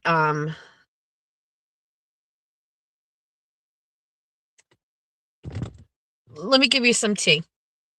The guy that collected the signatures for Ann Manning Martin and Ann Brensley, the 2 people that are running for lieutenant governor with all that whole little scandal. Those people obviously had, so Ann Brensley's signatures were turned in and they found out that some of them are fraudulent, right? Then we learned this whole thing about how they paid him tens of thousands of dollars to gather signatures, and the guy just basically, it was fraud. He added signatures to sheets and those people didn't sign them or whatever. And there's 2 other people that he did that for. This is actually going to be a pretty big scandal. It's bad for the Mass GOP overall. But there's 2 other people that he got signatures for. It's Ann Manning Martin. She's also a lieutenant governor candidate. And then that guy, Mike, is it Mike Walsh? What's he running for? AG or something like that? I can't remember. Anyway, his signatures are going to be a problem too. I suspect both of those people are not going to make the ballot as well. I'm not sure they're going to even like finish turning in signatures. I don't think they have them. I think whatever signatures they have, they paid for them, and those are all going to be susceptible to either getting thrown out or being categorized as fraud. And so you're probably going to have 3 people who ran for office on the Republican Party ticket, and they are disqualified from running because of a guy who was fraudulently writing names on signature sheets that are required when you run for office, statewide office. Well, any office, but these are statewide or whatever. That guy is most likely going to be facing criminal charges. I would suspect that's going to be happening. He has demonstrated, obviously, crimes. And so I would suspect that he is going to be charged. So that will drop. So at some point you're going to see Joe Bronski or whatever. He is going to, Joe Bronski, whatever his name is, Joe. He's going to get charged with felonies. So there's that. Fun. Love that for us. I don't normally like to disparage other Republicans, especially those who step up and run for office or whatever. But my take is this: if you hired this guy, well, he's going to be charged with like election tampering or something like that. Like he submitted, so he was paid, this guy was paid, he owns a company. And if you're a candidate running for statewide office, like lieutenant governor or governor, attorney general, auditor, you need 10,000 signatures to get on the ballot. Okay. So you need 10,000 voters to essentially say, yes, I want you on the ballot. And it's an arduous task, but it is done all the time. By the way, all the time. Maura Healey got her signatures done, no problem. Okay, it's never an issue. And it can be done with hard work and volunteers. This guy was paid by people. Now, by the way, Democrats also pay to get signatures. Okay, signature farming is a thing. So you find somebody, but how you usually do it, just so you know, is you get between $10 to $15 per signature.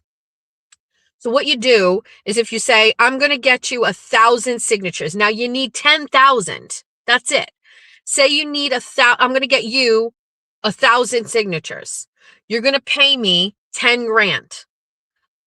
I'm going to hire people or myself, and I'm going to go stand outside of grocery stores in your district if you're local, but if it's a statewide, everywhere, which you should already have identified where those people are, voters, and you just stand there for hours with clipboards and you get signatures.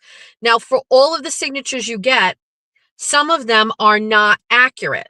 For example, you have a sheet that says Somerset. Well, somebody may say I'm from Somerset and they're not a registered voter there. That one's disqualified.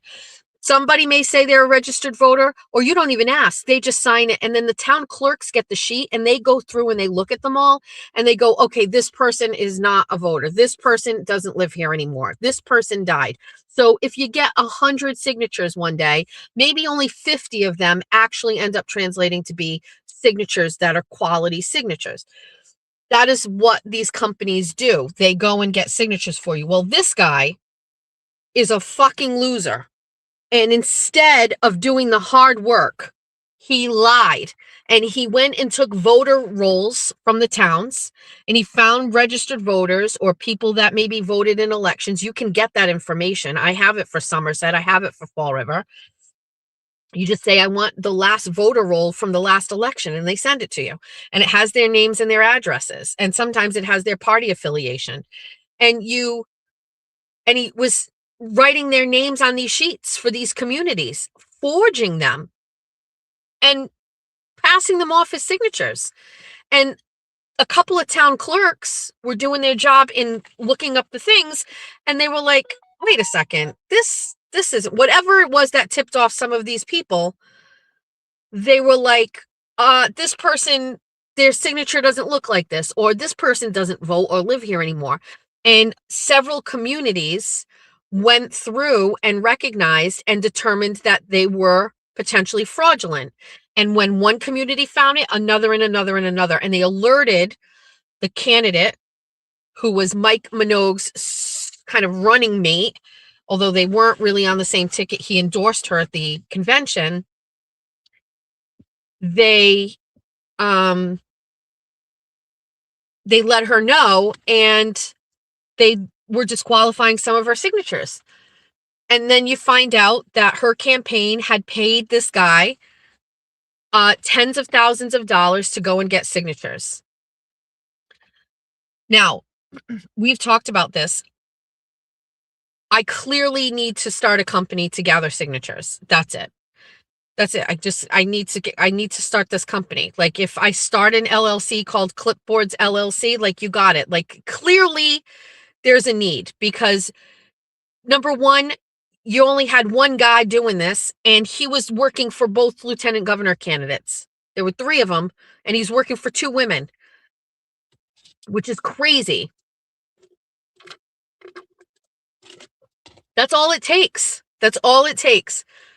I've done this. You just go stand in front of Market Basket for 4 hours and you just say, can you help my friend get on the ballot and sign here? That's it. You live in Fall River? Thank you. Sign this one. Oh, you don't live here? Where do you live? Westport? Oh, here, I got a clipboard with Westport on it.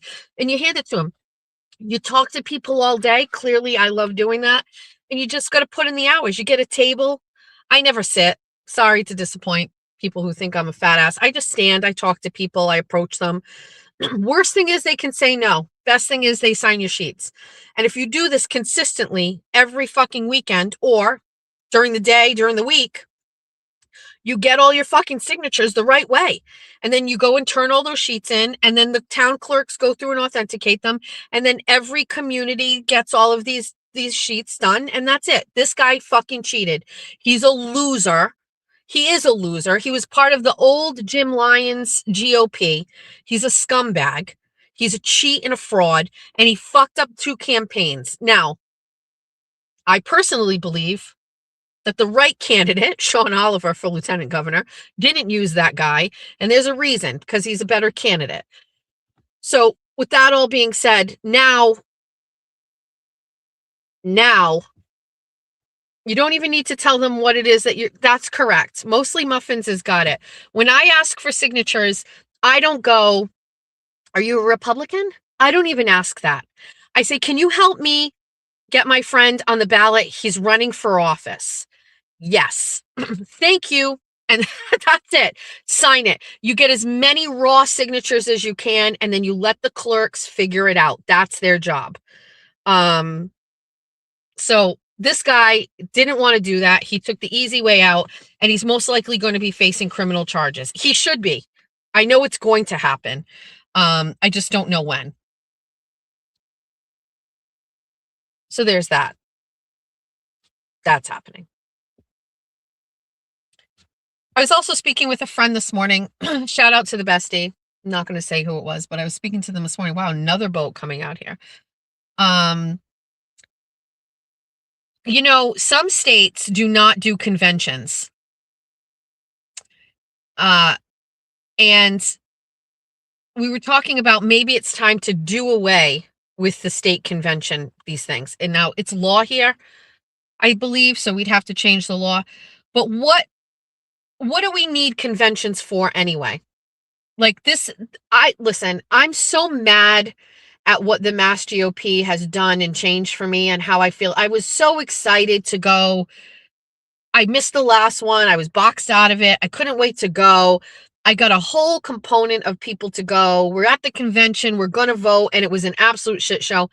You still can't convince me that it wasn't sabotaged so that people would leave, you know, and people would walk out and not vote for Mike Keneally so he wouldn't get on the ballot. But, you know, whatever. I'm not going to get into that.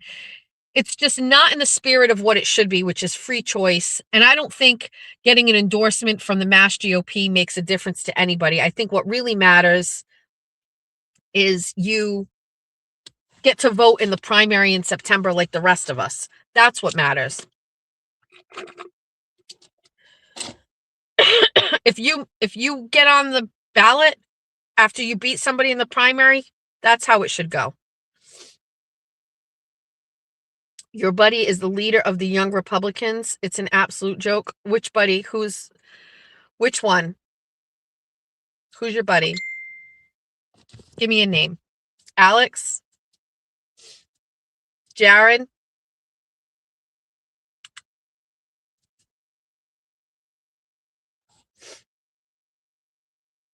I kind of have an issue with the Young Republicans because, para. They're not all young. That's my take.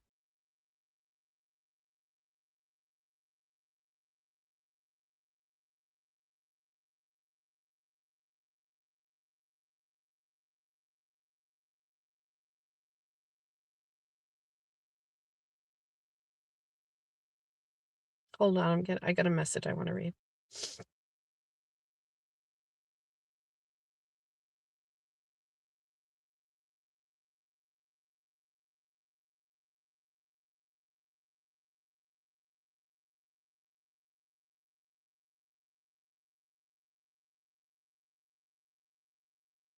Hold on a second.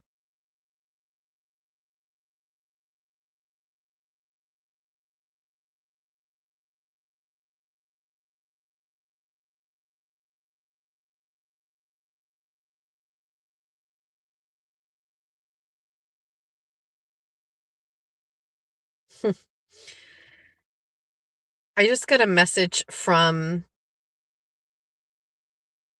Tina. I don't know if you remember her, but it's Casino Tina, not Tina Murray. It's Casino Tina. Um, I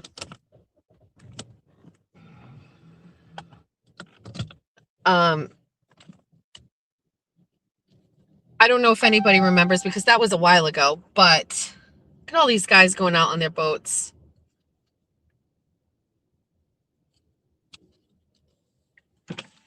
You go out on that big boat all by yourself?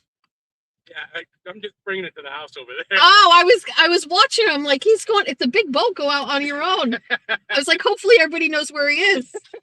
See ya. You too. He's just putting it in the water to bring to his fucking dock because that's his house over there. Dumb Jessica. You're so stupid, Jessica. Yes, if you don't remember Casino Tina is the woman who messaged me and said, hey, you want tickets to go see Jerry Seinfeld? I have some tickets. And she gave me her comped room at Foxwoods for Jeff's birthday. And she and I met. And, you know, like it was one of the first times that I like was gifted something from a fan that kind of crossed into real life. And I didn't really know what to expect. I didn't know if she was a crazy person. And I did a little recon looking at her Facebook and she seemed completely normal. And so I set the bar low for like fan interactions like that because you just never know. I'm sure I let people down too when I meet them. Like I'm not what they expect, maybe. But anyway, I ended up meeting her there, and it's unfortunate that I was with Jeffrey for his birthday weekend because I probably would have just continued to sit at the bar and hang out and talk with her because it was like just very easy conversation.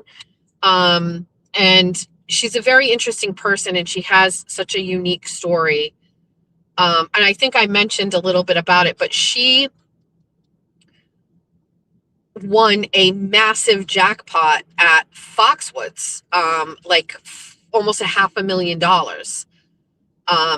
And she talked to me about like how she pays attention to signs and angels, and she kind of like opened my mind to some thought about some things that I looked at very differently about like people that had passed away and things like that. And anyway, she just messaged me and she says that, so hi Tina.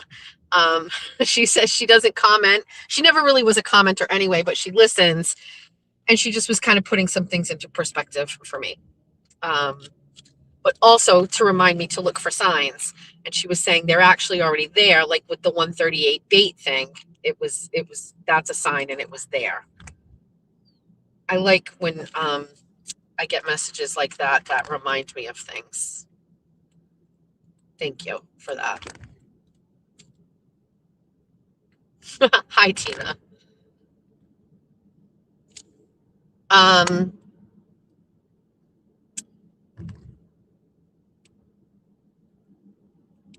went to Sino on Saturday with Jeffrey. I apparently missed Scott Coolidge, although we were at the bar and we got several drinks at the bar, beers at the bar, and for me, Shirley Temples. And I did not see Scott anywhere. I did run into other besties. Funny story. This lady walks by me and she's got a cute outfit on. She's got like a skirt and she's got this green and navy blue striped sweater. I love a good stripe. TT would have loved that sweater. And she walked past me. She also had a purse on. And it reminded me of the purse that Romy sent me and my mom that had that like, that kind of like guitar strap looking. And as the woman walked by, I almost said, I like your outfit. But I can be too friendly in places sometimes, and it can be off-putting to people. So she walked past me, but I took note of her outfit and everything. And then later on, I'm sitting on the side of Jeff and he's playing a machine, and I'm just sitting there watching him. And this lady walks up to me and she goes, Bestie or Bunny? And I was like, shit. I was like, I fucking walked past you and I was gonna, like, who are you? And so she's from Fall River, and she's a bestie Bunny, and it was just like a really, really great interaction. And I hate to tell her this because I'm sure she's listening, but my favorite part of the interaction was her partner, Tina, another Tina. Now, Tina automatically is going into the lesbians we love category. She is a butch dyke lesbian, but the best kind, like almost attractive to even me. I don't know what it is about her, but she is a hot fucking shit. She's a truck driver, and she's like, I just don't even understand. Like, she's just so funny, and I like really liked her. Like, apparently, so it's Susanna. I don't know if it's Susanna's in the chat. That's who the bestie with the outfit.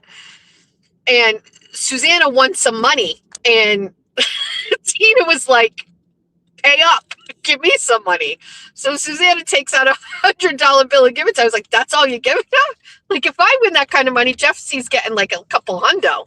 It was so fun. She's a truck driver. I absolutely fucking love her. Word on the street is that Tina had some sort of like a YouTube show. She doesn't want it to be public, but I'm going to convince her to let me share it. But she's done some raunchy shit on the interwebs. I got to find it. And I absolutely fucking love them. I love them. Sorry, Susanna. I like Tina more. Don't worry, Cheech will not like her because Cheech likes the lipstick lesbians. Just so you know. Oh, go ahead. You can go. Go ahead. You go. You go, Grandma. You got it. Drive that Chevy Traverse. I love a good green Massachusetts license plate. You've just had stability in your life if you still have a green Massachusetts license plate. Like, not me. When you're like having cars repoed and you can't pay your bills, or you're buying cheap cars, you just get new plates all the time. Green Massachusetts license plates mean stability, financial stability, family stability. Like, you've lived a very good state. Jen Altman must have a green license plate.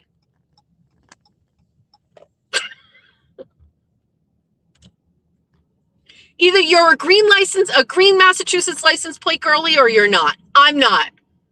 Too much abuse, too much bullshit, too many mistakes.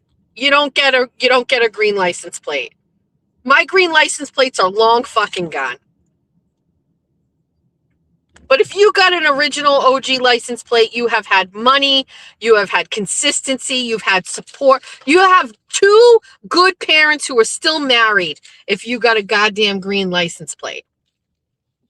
I do not have a green license plate.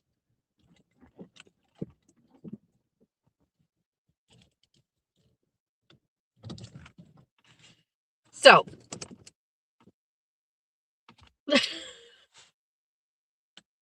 your aunt has a green license plate. You're a green license, mostly muffins. Fuck it, we'll do it live.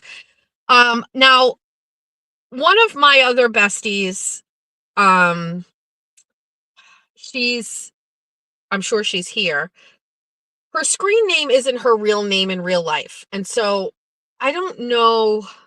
I don't know what her name is on the internet. I only know her real name. Let me see if I can find her online name. I only know her real name.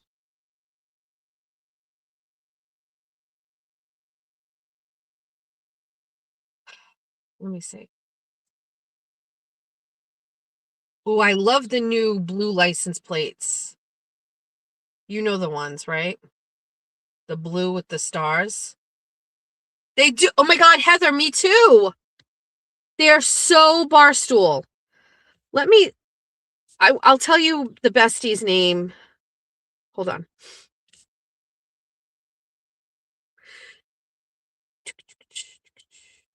Where is it?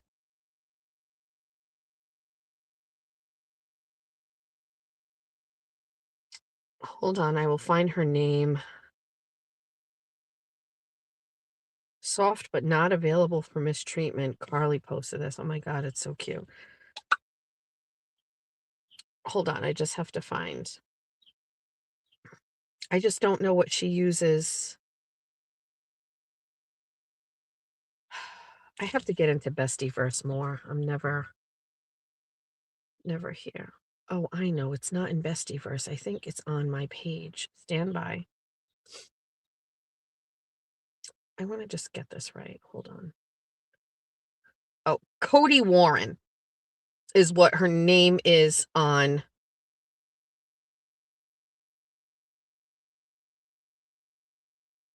Facebook. I don't know if that's what she uses here.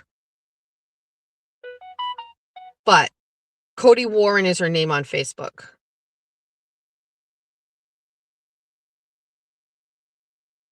Her real, and I don't know if I can tell you her real name because, like, if her name is Cody Warren on Facebook, maybe she doesn't want her real name out there. But so that bestie was also at the Cino. And I don't know what it is about this particular bestie that, and I'm not saying like I don't like all the besties. There's something in particular about this bestie that I feel like a strange connection to. She's from Mashpee. Her daughter reminds me of Julia. And I saw her and I just like love hugging her. It was her birthday. She has such a wonderful relationship with her daughter. And you know me, like I love momming and she's a wonderful mom. And it was just, I don't know what it is. I just really enjoy seeing her. And it was kind of, like, towards the end of the night. And so we talked a little bit and, you know, I set the bar low for the Cino. It was like, if you're there or whatever, but I just really like her. You know, she's just a good human and a good mom. And, you know, I hope she had a wonderful birthday, but she's just so cute. And I met her and her daughter at Karen Reed. Yeah, and she's just really great. So happy birthday to her again. It was her birthday. I can touch this super chat and I can see it from Quartz TV. What's that? The losers thrive when you talk about them and they represent less than 1% of your viewers. Enough said. You got where you are because of the 99. I don't know why I don't know why it's just not, it's not even getting to me. It's just, there is a vibe happening here. I keep thinking in my head, things are going to change very shortly. Today's June 1st. I was going to get to this at the end, but now that I'm going to talk about the Georgia scheduling thing. Today is Mima's birthday. She's, let's see, 77 today. Normally we would do like birthday celebration yesterday on the Sunday. We always do cake on Sundays and Sunday dinner for whoever's birthday it is. But TT was unavailable and Julia's out of the country. Obviously, Jack and Georgia both worked. So we have to put it off. So we're not really doing any real birthday celebrations until Julia gets home. And then we'll do dinner and cake and gifts. My gift to my mom this year is I am repainting her bathroom for her. So she's supposed to go to Home Depot and pick out what color she wants, but I'm going to repaint her bathroom. Now that we're not in it, I thought let's give it a remodel and a remake over. And she has a fan in that bathroom, but we noticed that the ceiling was getting like a little like mold, and we would have to go up on a ladder and clean it. So I need to put, is it kilns, like paint on it, so that if there is any type of whatever around the vent, that it doesn't get anything on it. I'm tired of going on the ladder and cleaning it with like bleach. So I think I just need to get some sort of like, I'll just find out when we go. So she's got to go to Home Depot and pick. So we're going to take everything out, take everything off, change out some things in the bathroom, some fixtures. And that's her birthday gift. That's what she wants. And so we're going to do it. Kills. Thank you. Kilns. So that's for Mima's birthday. So it's Mima's birthday. Georgia is going to school late this year because of the blizzard. So instead of getting out in like whatever the teen digits, I think she goes to like the 20 digits. But we're just going to be changing things. And I'm telling you right now that that's really what's going to be happening. We're going to be changing the format of 24 on 24. I read all the comments when we were talking about it the last time. I'm taking note of everything, but I think you're going to be seeing a 24 on 24 that starts at home and stays at home. And that's that. It may even be on camera, but we're going to do a different 24 on 24 every day, Monday through Friday. And it's probably going to be the same start time, 7:30 in the morning. We're going to try to do a hard stop at 10:30 and do 3 hours a day. Okay. So that's that. There's also going to be some things in it that I want to talk about that I never get to talk about because I'm driving and I'm hands-free. But there are newsworthy stories or things that I would like to discuss and give my opinion on. I don't know if you guys can think of a segment, like a news flash type segment where we go over hot topic items that are like hitting the internet and I'm giving you my take on them. Some things I'm passionate about, some things I'm not. KFC Barstool is one of the people on Instagram. If you don't know, he does these reels where he's really great at it. He's very good at the very fast production of videos the second some news thing hits. Now, the downside to that is he gives his opinion on it, and then maybe after a day or two, it changes. He does this every day. I always feel the same way. I see a story, I give my opinion on it in my brain, and I should be giving it to you publicly. Like I should be talking to you about it in like my style on what I take on it. And I never get to do that because I'm driving around and I don't like have it in front of me, even with the best agenda. Like I still don't get it. Like, for example, yesterday he was talking about there's this kid, and I don't know if you guys saw it. He's an 11-year-old baseball kid. He's a pitcher. And there's a viral video going around where the kid, I don't know what exactly the context was, he throws the ball into the dugout of the opposing team.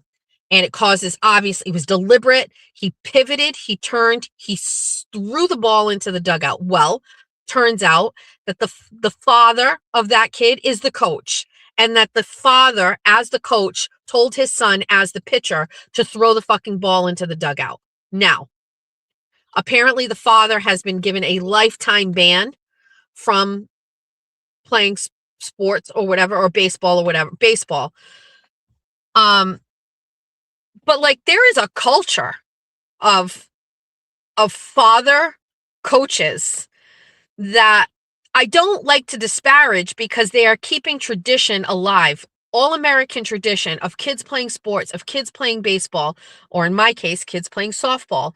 And you need parents like that. You need men that are passionate and love sports and that are out there and that are like crazy about it. I know this because my daughter played softball, and I'm very thankful that there are men who wake up every day and want, maybe didn't have sons and they want to coach girls softball, or they have sons and they coach baseball, whatever. I'm very thankful for that. However, it's a fucking toxic environment sometimes, and we experienced it, and it's crazy to me that you got a guy who's basically telling his kid to fucking take somebody out in the dugout. It's crazy. It's crazy to me.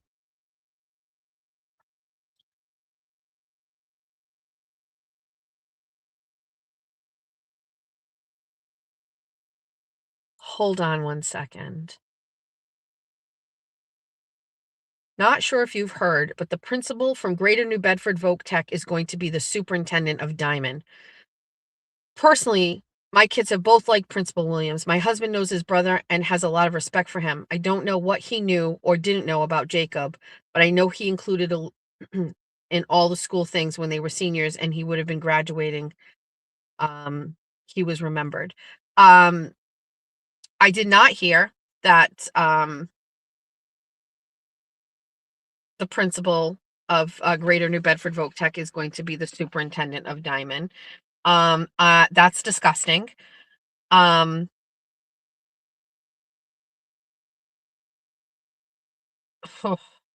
rough. That is rough. We could always talk about that too. Jesus.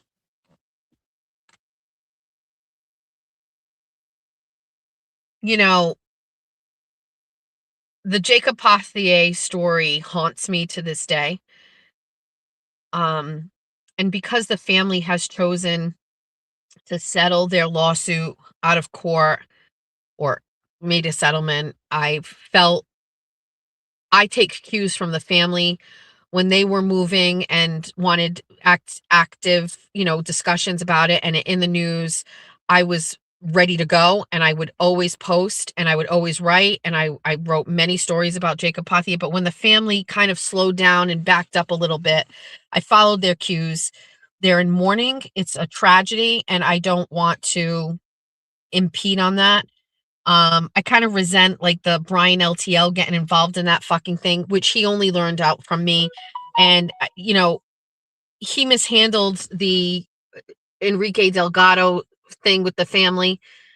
I would never mismanage my interactions as a reporter with the family of a person who passed away.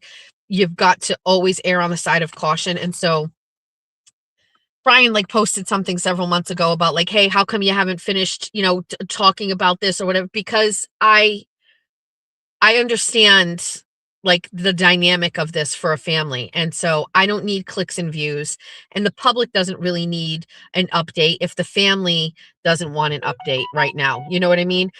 We exposed, and by we, I mean me, exposed the truth about what happened many, many times through writing and journalism, and the story was told, and I'm proud of it.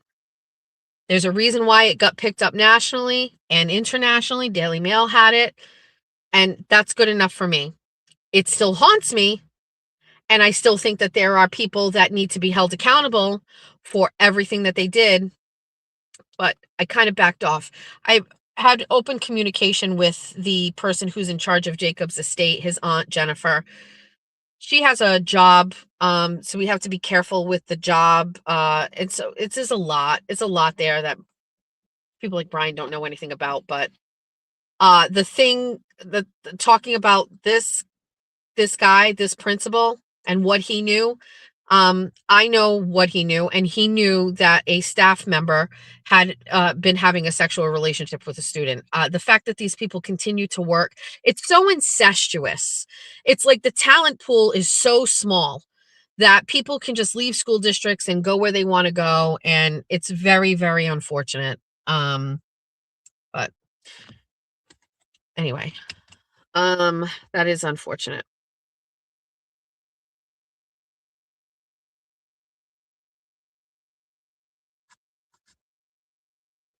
So anyway, we're going to be doing more little segments like that on the summer show. I do also want to say something as well. Now, Oceans and Moons have started a channel. If you are not familiar, I know there's at least 500 subscribers there. They have started a channel. Both of these women started off maybe following other channels, but they were both followers of mine. I offered a class to show people how to use YouTube and how to use StreamYard. We haven't done the last part of it, but that's obviously some mental hurdle I can't get over. But we did the other two to give just some basics and some background on how to do it. It was really for people that had absolutely no knowledge on how to do it. And it was just to basically show people what I didn't know and I had to figure out for myself. And I'm grateful that Jimmy showed me some of the YouTube things that I didn't really know, and I shared it with them. And they have both started a channel together.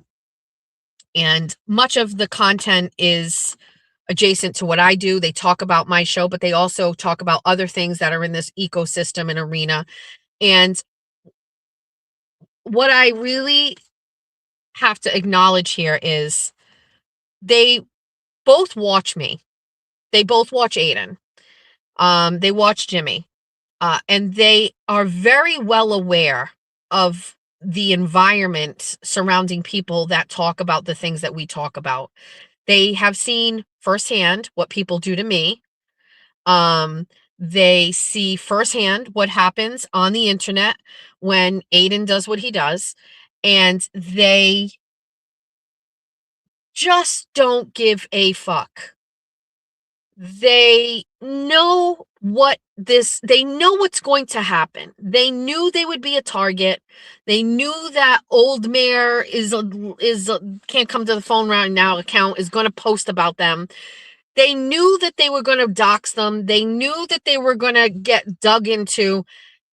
They knew everything. There was nothing that wasn't like, oh, wait, what? They knew it all and still were like, you know what? I still want to do a show. I still want to try.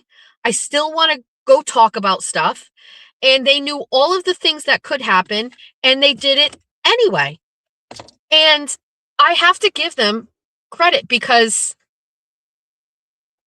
it's not for the faint of heart.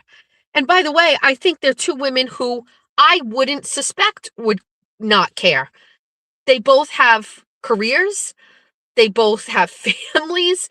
They are both reputable women. I mean, they're not getting their cars repoed like me. Like, I'm a degenerate. You know what I mean? Like, these two women are not degenerates. And they were just like, yeah, you know what? I want to be a part of this and I'm going to do it and we're going to make a go at it. And they're good at it. And I think they're going to get better, actually. Listen, I'm not going to say that it's a great show from start to finish. There's tweaking. I remember when Mooms was first doing it, the echo was not good. I didn't offer any criticism. I knew she'd figure it out. Now there's no echo. It's going to continue to get better as they go. It's already better than what it was from the first one.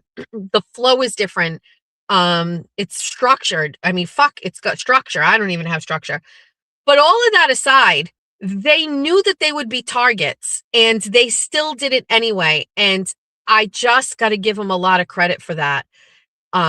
It takes a lot to walk into the fire here, knowing that you're going to get dragged, knowing they're going to like fucking start Googling you and looking up your house and all this shit like that. And listen, I don't believe anybody's going to dig up any goddamn fucking DUIs. I can tell you that.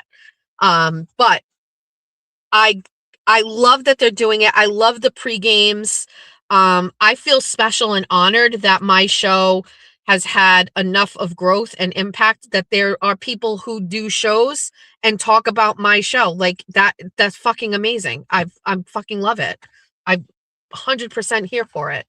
And thank you because it is good for me. So, I just think, you know, over the past a Saturday morning when I didn't go to town meeting, I remember I said I got to spend some time on the interwebs and I was looking, you know, the downside of that is I see things I normally don't see. And I saw that they were getting targeted, I think. I don't know if that was yesterday too, but I saw like, you know, they're going to come at them, but they don't seem to care. So, they're wonderful. I love how it looks. I love how it sounds. I particularly like it when Oceans wears sunglasses. I think it's very funny.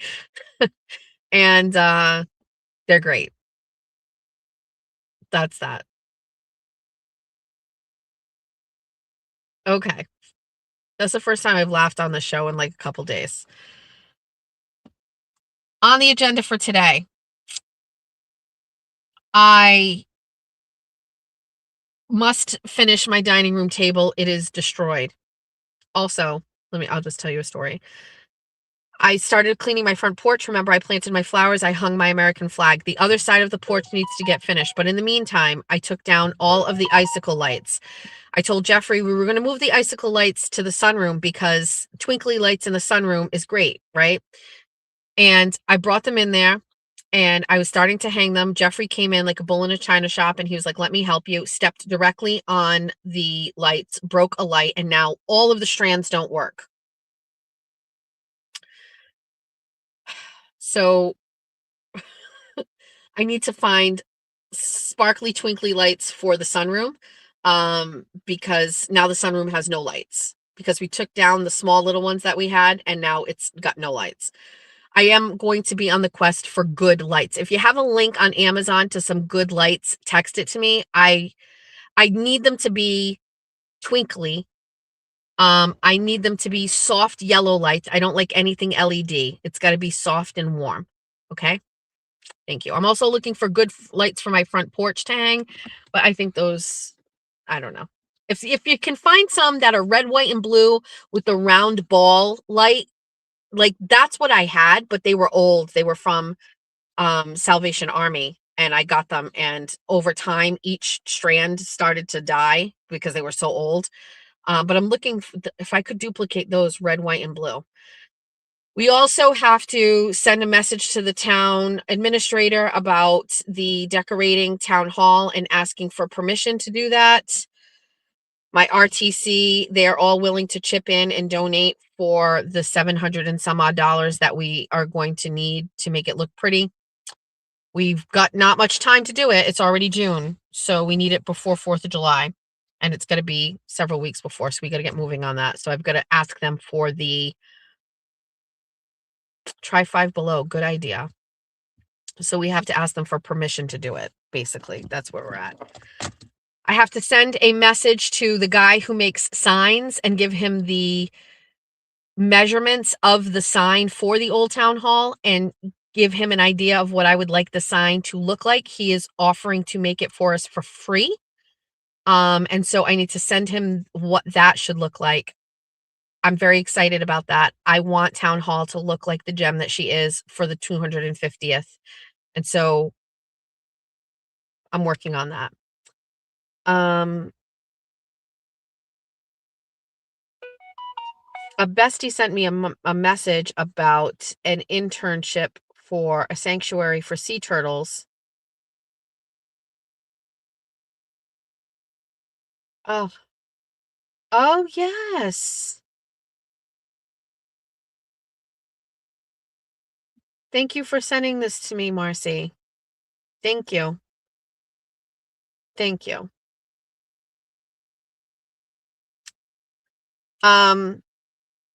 So those are a couple of things that I have on the agenda for today. I am trying to get out of this funk. It's obvious I've been in it for a little while. I agree to the besties that are saying a lot of this must have to do with the wedding being over and kind of feeling like there's nothing to do, and maybe correct, and a little sadness. Like after my daughter bought her house, I felt a little sad. Maybe.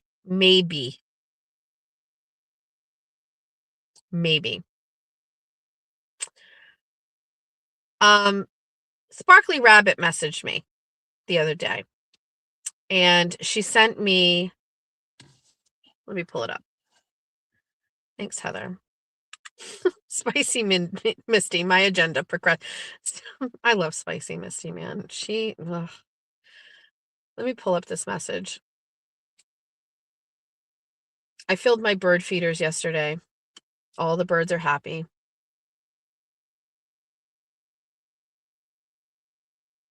Let me get this message.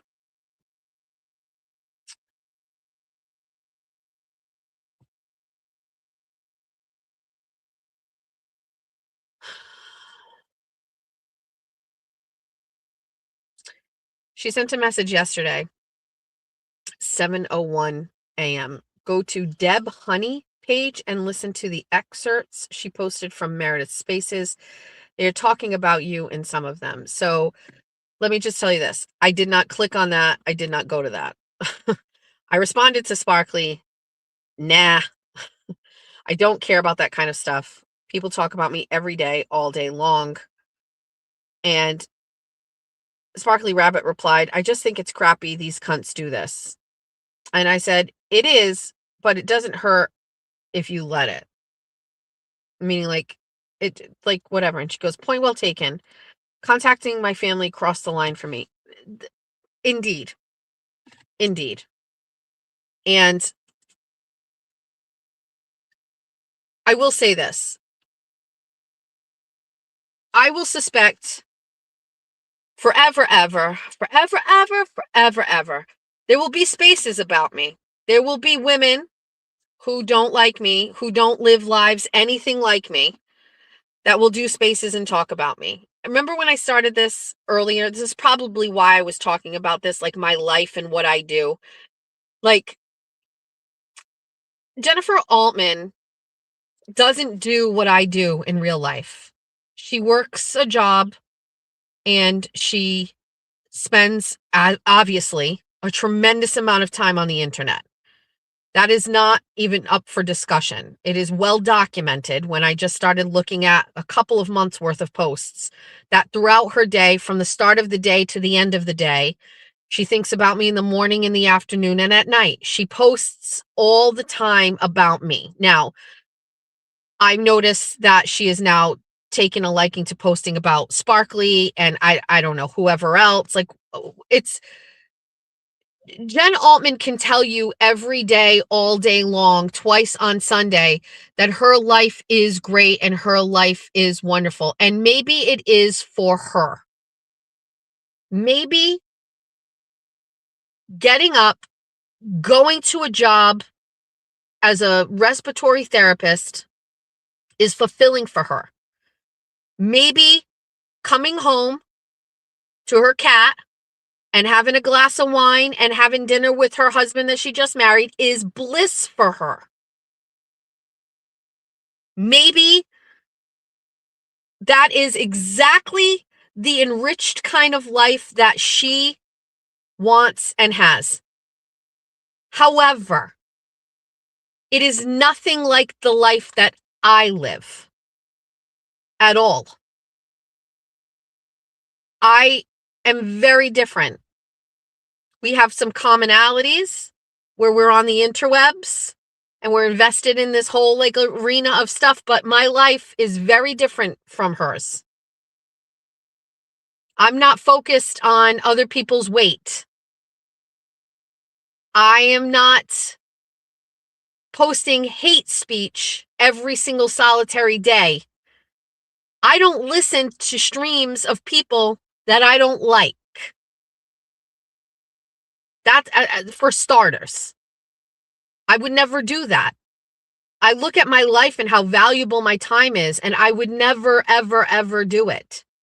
And Jennifer has enough of people who hate the way that she hates that she could also not listen. And somebody who really also has no life could send her a clip, but she chooses to listen every day to everything and live tweet. She's probably doing it right now. Jen Altman doesn't do any of the shit that I do. She doesn't look around her environment. She doesn't look around her community. She doesn't go to her town meetings. She doesn't try to make change. She doesn't influence votes. She doesn't try to make schools safer. She doesn't help our veterans. She doesn't do anything. She doesn't interact with people the way that I do. She doesn't have Casey as someone that's constantly in the back of her mind that she's trying to help get through a rough time in her life. She doesn't have any of the things that I have. She doesn't have 3 children with 3 partners. She doesn't open her home to her children and their friends the way that I do.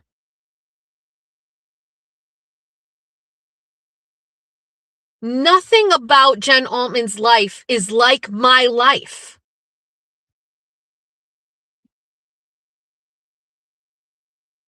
Nothing. So we can't forget that. We just can't forget that. That is the underlying theme of this stuff with Jen Altman. And so Sparkly taking it all in and listen, I said it already once. I'm interested to see what they do in New Hampshire, but in Massachusetts, time and time again, I just don't think there's enough here for a restraining order. Now, contacting family, maybe. Jen Altman is saying, well, you know, I was really concerned about her. You have no reason to be concerned about her. She's a nobody to you. She's not your friend. She's not your coworker. She's a lady on the internet that you don't like and that you very much have documented you don't like. You saying that you were contacting her kids because you're worried about her is disingenuous. And there's enough of proof in the pudding for a judge to see that there is nothing about your posts or comments about this woman that made anybody think that you actually cared about her. It's actually the opposite. You actually fucking hate her. So you saying you cared about her enough to message her kids because of elder abuse, judges aren't stupid. They're going to see right through that. The other thing about that, by the way, is what is wrong if a woman who is in her 60s or 70s wants to talk about sucking balls? I'm curious. Why is that a red flag? Do you know Marie very well? Do you know if Marie was some sort of like slutty whore in her fucking teens? Maybe she was. Maybe sucking balls and stroking a penis is pretty much par for the course for a lady like Marie. You don't know that. Why are you saying that her talking about that on some sort of a live stream is cause for concern? It's so bizarre. Like, I get it. You want to backtrack now because she fucking was like, fuck you. I'm going to go and ask for a restraining order. But what if I'm Marie? I'm going, what? Number one, you have nothing to do with me, right? Number two, you hate me. You talk about hating me all the time.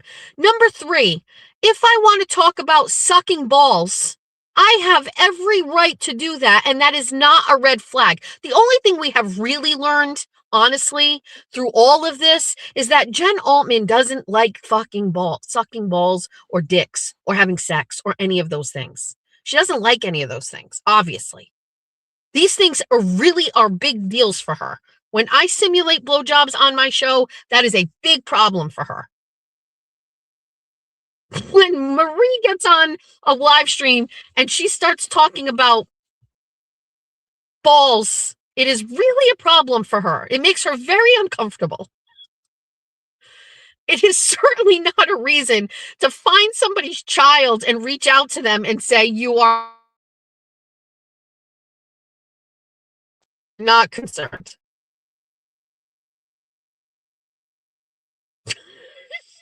Dreams of cocks won't pass. Maybe she does. Maybe she hasn't gotten laid in a long time. Why is that a concern? What do you mean elder abuse? Come on. I don't think a judge is going to believe you. I think a judge, I'm interested to see. With that being said, I know that I joked about it because I think somebody said, like, see you there. I will not be attending this. I'm not interested. This is not Aidan Carney. Aidan Carney is a public figure. He's very well known. He's currently in cases that relate to the Karen Read trial. So attending cases like Aidan's restraining order, I think, are in the purview of what I do.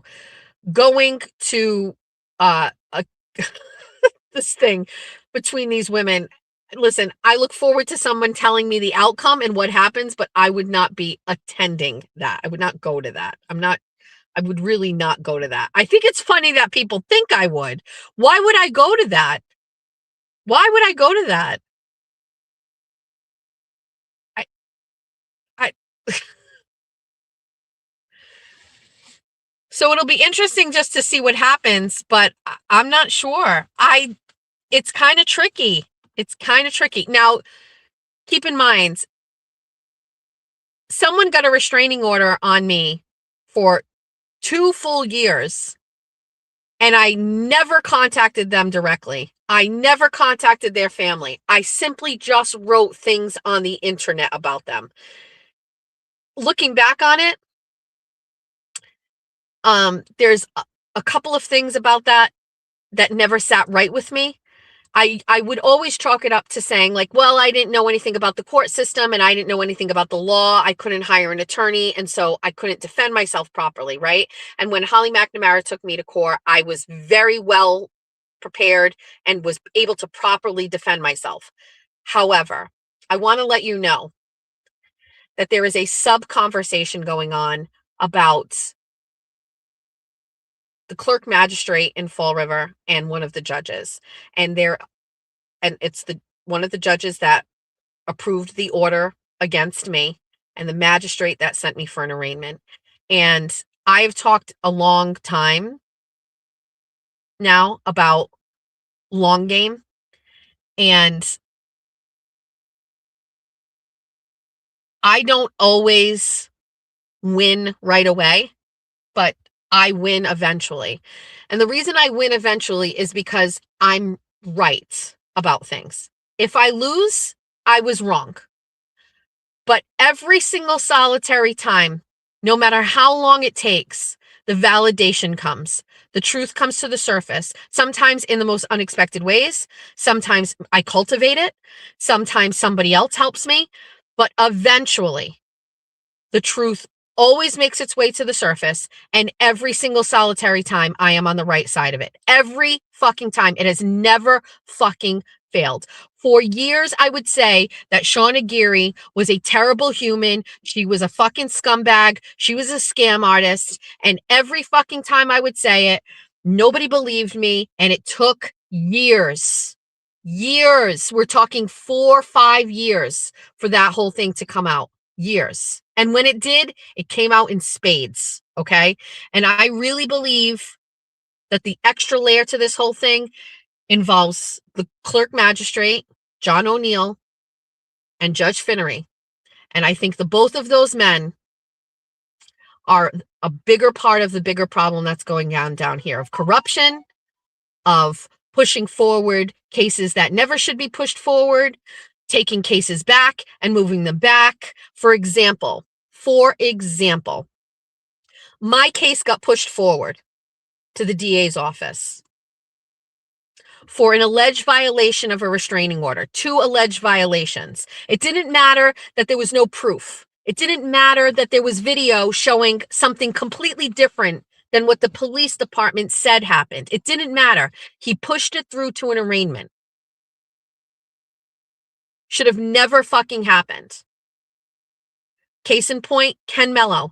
Ken Mello was supposed to be scheduled for an arraignment for the threats he made to a woman or a nurse at Charlton Memorial Hospital. He didn't show up. He moved to an arraignment, and guess what happened? Guess what Judge O'Neill did, or Magistrate O'Neill did? He pulled him back. That Ken Mello case is no longer going to an arraignment. It's now moving back to a closed-door magistrate hearing. He just moved it back. And it's Magistrate O'Neill that did it. So my case gets moved forward with no proof or nothing, wastes taxpayer dollars and my time, keeps me out on bail so I could be scared, so I could be quiet, so I could fucking be a fucking wallflower and not call out the fucking corruption. I knew that was happening in fucking Somerset. I knew it. But what did he do? He moved me to an arraignment, put me out on fucking bail, so I was scared out of my mind that I was going to go to jail. And what happened when the DA got it? The DA finally gets it and goes, this is fucking crazy. Abso-fucking-lutely not. We're not moving forward with this. How did this even get into our office? This shouldn't even be here. That's exactly what they said. This never should have made it to the DA's office. It worked, though. It scared the shit out of me. I stopped talking about what was going on. I had to do everything quietly behind the scenes. I had to take my time. I had to have face-to-face conversations with people instead of on the internet, and go to people and be like, I need to talk to you about this. Can I show you this? Can I show you what I have? Can we talk about this interaction? face to face, person by person, brick by brick, fucking changed people's mentality and got them to start looking at the truth. And what happened after that? Oh, she got fired? Fired. Oh, her boyfriend, who was the chief of police, got fired? Fired. Oh, your friend, who was an elected official, couldn't get reelected. Long fucking game. And I have always had my eyes on John O'Neill, the magistrate. I've always had my eyes on Finnery because they were dirty. They never should have let that fucking shit get to an arraignment. It was dirty. And they didn't care. And they're untouchable. But guess what? Guess what happened with O'Neill? O'Neill signed off on a fucking warrant for the chief of police's son to go and get a Facebook page for an account that was supposedly harassing her son online, which wasn't harassing him at all. It was just fucking saying truth. And they lied and said that the guy was undercover and working on some sort of a thing that wasn't even the case. And guess what fucking O'Neill did? Rubber stamped it and fucking and allowed the fucking warrant, allowed somebody's privacy to be breached, and lied. They lied to get the warrant and they gave it to O'Neill, and O'Neill just fucking stamped it and gave it to him so that this former Fall River cop's identity was brought out there, and he was made public when he was absolutely within his right under a fake Facebook profile to comment the things that he commented on, to give his opinion about things. And guess who John O'Neill's cousin is? Ann O'Neill Souza. Guess who Ann O'Neill Souza is? She's the fucking chief of staff for the mayor of the fucking Fall River. It's so fucking dirty. Dirty. And nobody will ever say anything against these people because they're scared of them. They're scared of what they can do. They're scared of the power. I am scared. I am scared of John O'Neill. I'm scared of him because he fucking put me on bail. That fucking motherfucker put me on bail for no fucking reason. I didn't do shit.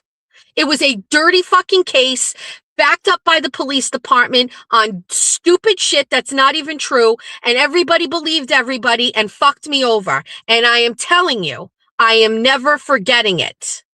Ever.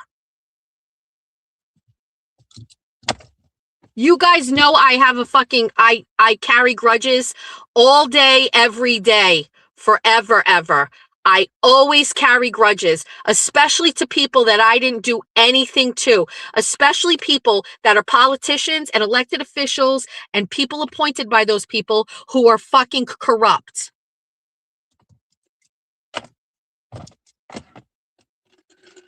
John O'Neill should retire at this point because there's enough of fucking shit out there that if we fucking take our time, it is going to paint a very fucking real picture of what this guy is like. And by the way, I'm not the only one that's looking into it because I had a nice little collab sesh with him, someone about him the other day. And that person has way more stuff about what's been going on there.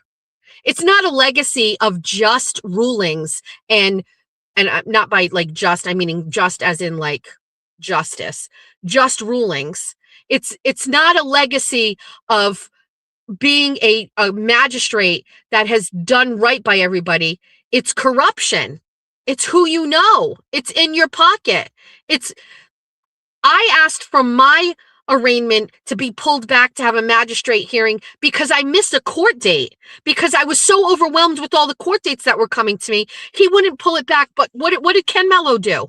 Well, how did Ken Mello get his move back from an arraignment to a magistrate hearing? What did he have to do? Did he just walk in and talk to you, John? What did he have to do to get his arraignment pulled back to move it to a magistrate closed door hearing?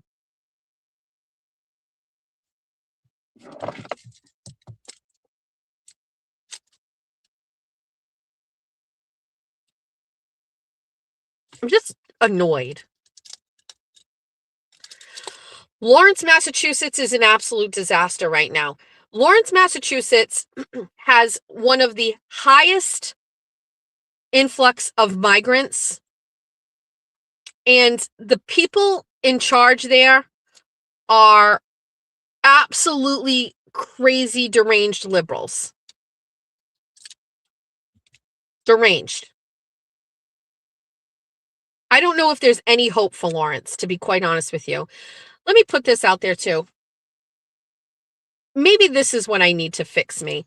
If you work for any state agency, or you know anybody that works for a state agency that wants to blow the whistle on shit, give them my phone number. I will drive to them and I will meet them in a parking lot. I don't need text messages. I don't need receipts. I just need a location and I will meet someone and I will take all their information and I will work on it myself. I will protect you.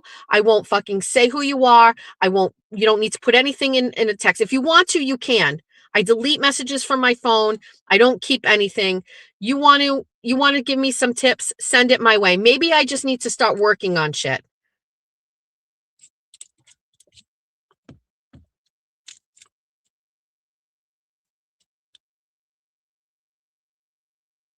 There's a fine line between, okay, this stuff happened to me and I can move on from it and I've learned. And there's another part of me that goes, fuck these people for what they did to me. Fuck these people for trying to throw me in jail and take me away from my kids. Fuck these people.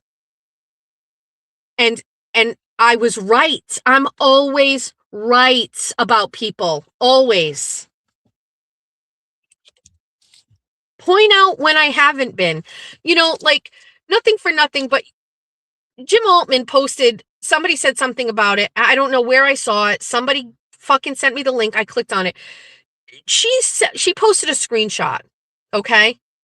And she says, this is the first time Jess Machado said anything about me. And she said, she never said anything about me on the internet. I was the first person to say it. And it's a comment and she screenshotted it. And I don't know when it's from. And it says, Jen Altman is trash.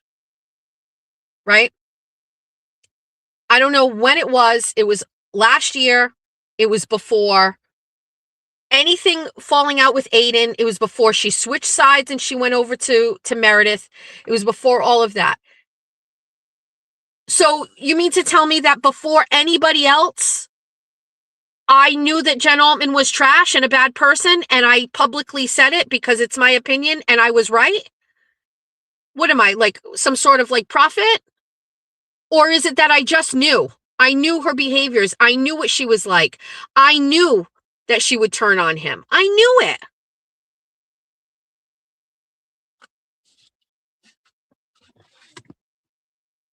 That upset you? That I had your number? I had you clocked? What? I had Brian clocked too. I had Crawford clocked too. I'm a fucking renegade out here. I know shit before it actually comes to fruition because I'm like, I pay attention to people. I listen. I watch. I listen to behaviors. I see how people act.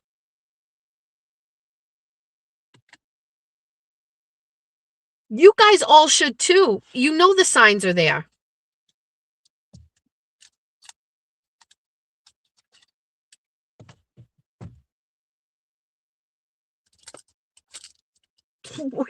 Like, I'm not wrong.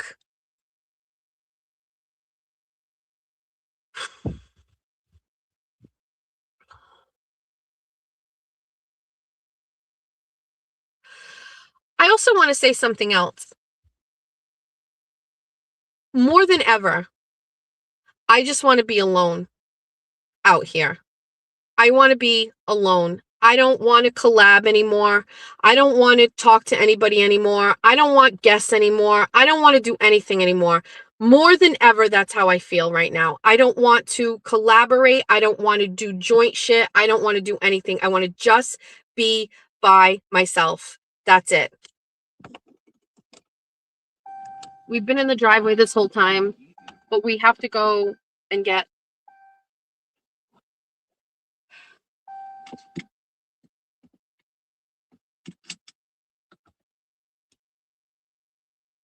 Hold on.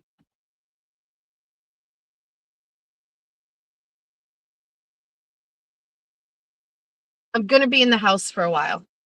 Hi, Quintillium. I'm going to be in the house. I'm going to be organizing. I'm going to be cleaning, and I'm not going to leave. And so I need, like, my energy beverage. Good morning. Oh, she's pregnant. That's so sweet. The lady who takes care of Miss Saucier is pregnant.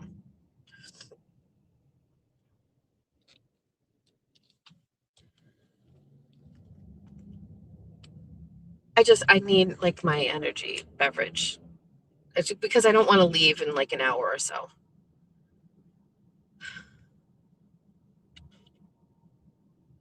I just feel like I want to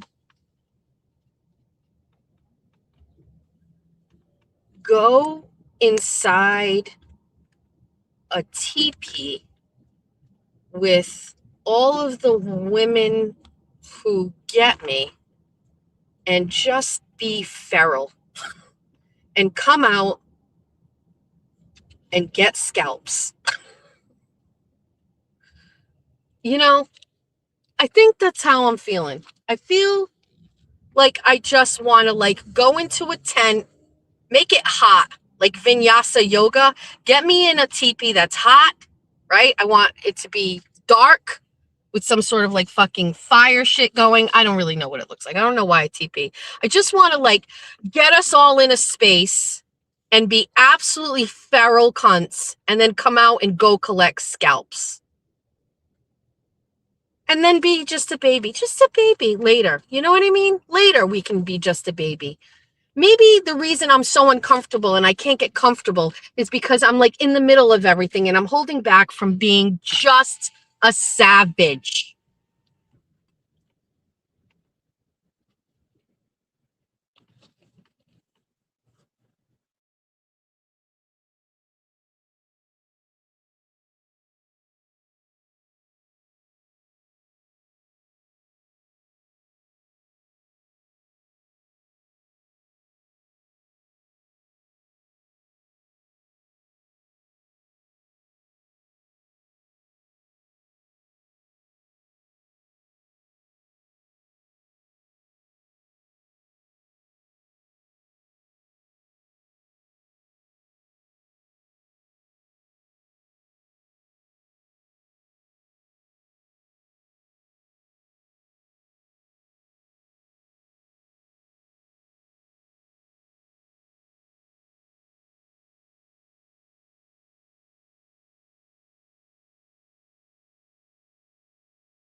I feel like I should say I'm on a call. Just give me a minute. I ordered, but I'm also on a call, so stand by.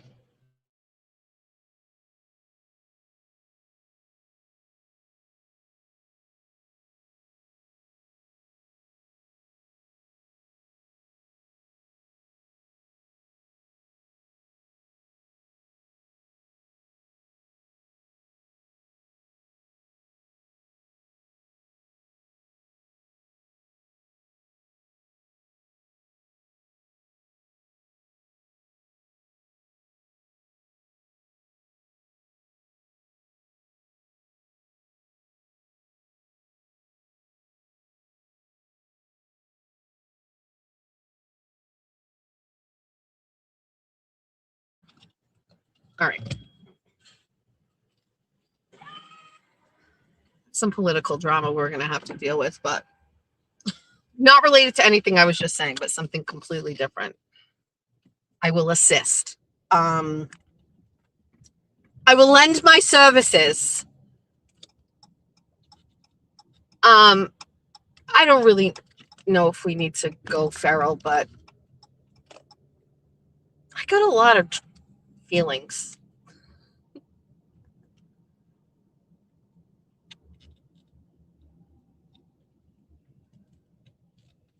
All right.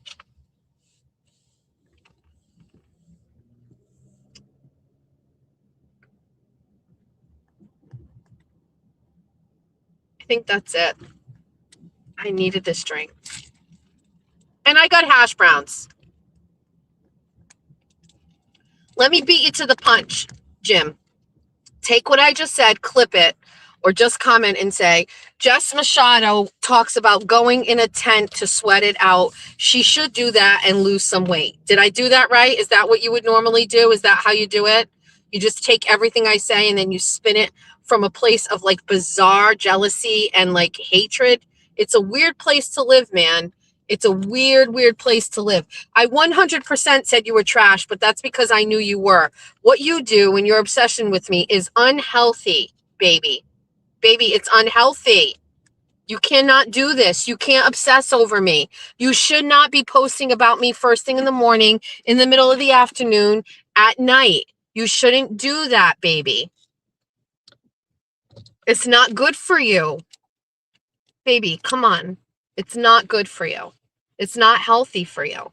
What kind of a life are you living where in the morning you post about me? And then in the afternoon you post about me. And then before you go nights, you post about me. Baby, you can't do this anymore. You know it's not good for you. You know it's not normal. And you know that in the space where you're doing all of that, you could be doing anything else. Don't say, baby, that you want to just do it. Don't say like this is how you choose to do your time and it makes you feel good when you do it. Baby, no, that's not. No. Baby, no, that's not a good way to live. You know that. You're in healthcare. Come on, baby, you know that. You know that this is weird, right? You know that it is very peculiar behavior. Baby, you know that instead of posting about me and thinking about me, there's 1,000 other things that you could and should care about. What do you care about? What's important to you, baby? Do you want to help get Maura Healey reelected? You could be working for them and helping them, baby. You could do that. You could get on the phones and make calls to try to get voters out to vote for her, right, baby? You could do that.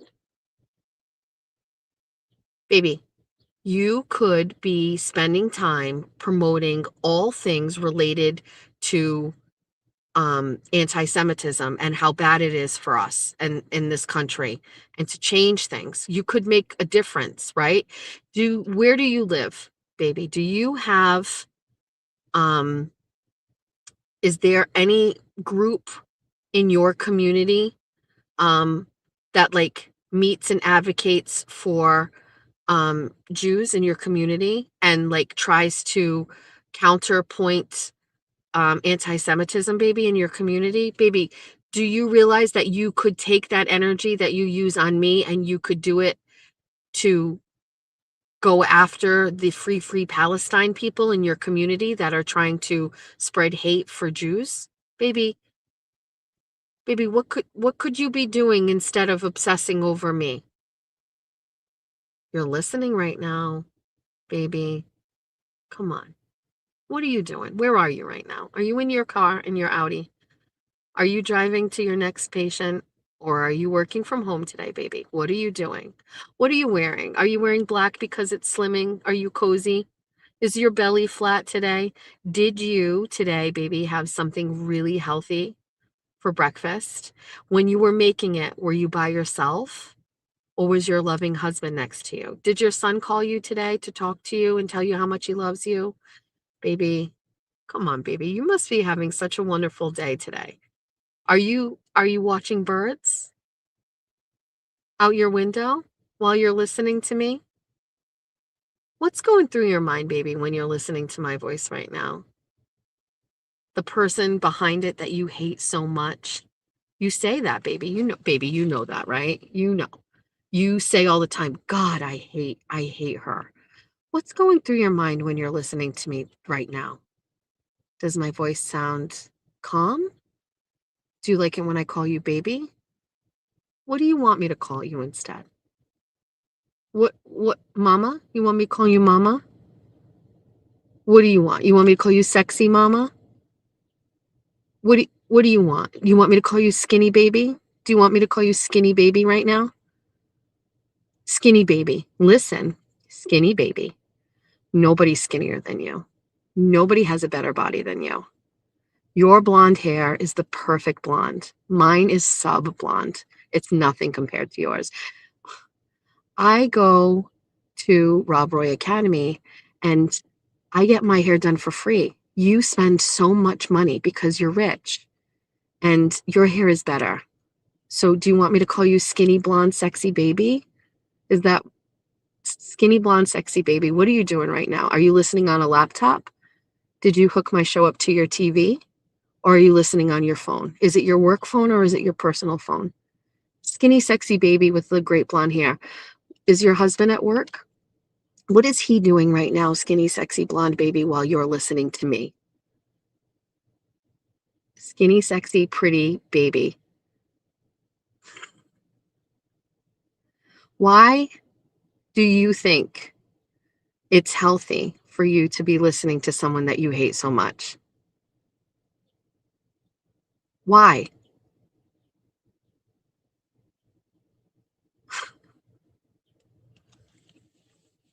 Skinny, sexy, blonde baby, pretty baby. How many times have you called me fat? How many?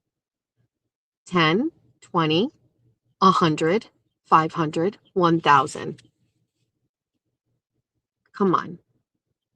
Listen, skinny, sexy, pretty blonde baby. Guess what? This weekend, my husband and I went out 2 nights. And guess what happened? We didn't drive drunk. Not a DUI to be seen. Can you imagine, skinny, sexy, pretty blonde baby, that we went out and one of us was sober and drove our vehicle and the other one drank and didn't drive? Are you sad, skinny, sexy, pretty blonde baby, that my husband and I made the choice to not drive a vehicle on the roads after drinking? Would it make you feel better, skinny, sexy, pretty blonde baby, if I got a DUI? God. Anyway, are you home or are you in your car? Where's your cat? Baby girl, you listening? Skinny, sexy, blonde, pretty baby. That's it. That's it right there. Everybody in the chat, can you please say hi to skinny, sexy, blonde, pretty baby? She does not have a platform like this. She wishes she had one. She doesn't know how to go about it. She would have to change a lot of things and she can't. And so give her a shout out. Everybody say hi to skinny, sexy, blonde, pretty baby. Somebody just said merch. Skinny, sexy, blonde, pretty baby. You're everything to me. You give me a reason to fight in the mornings. You give me content. You give me this. Look how I started my day. I was like, ugh. Ugh. And then I was like, wait, we can talk to skinny, sexy, blonde, pretty baby. SSBPB. Skinny, sexy, blonde, pretty baby. Not just skinny, sexy, blonde baby. Skinny, sexy, blonde, pretty baby. She is all of those things and more. You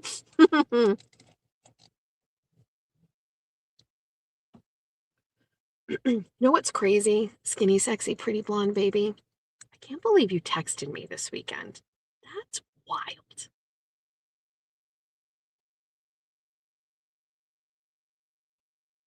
Hold on. What am I looking at here? Hold on.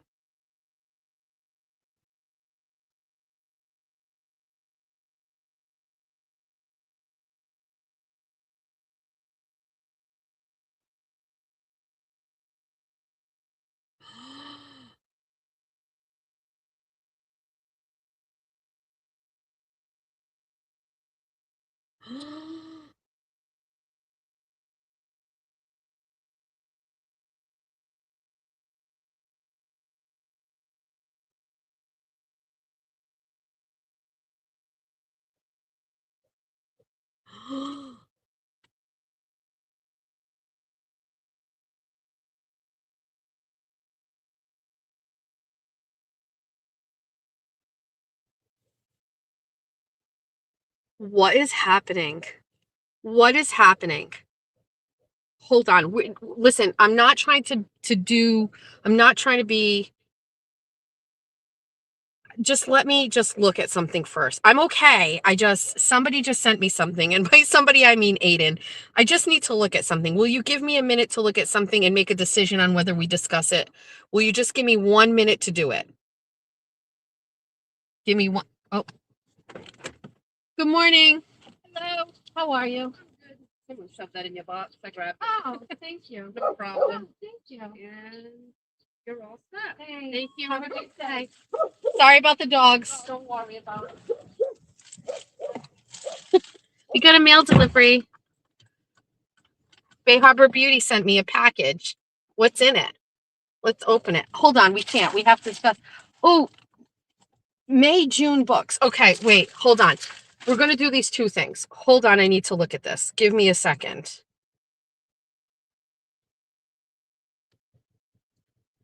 I need a minute.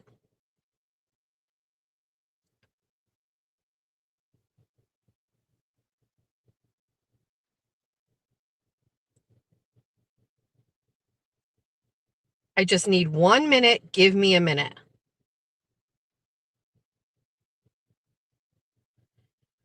Where is this? I'm trying to focus. It's too much. It's too much. Is it about Baker's texts? Yes. Baker's texts are being posted. Aiden talked about it on a bus stop live. It's already 10:30. Aiden wasn't feeling it this morning. Hold on. He sounded down.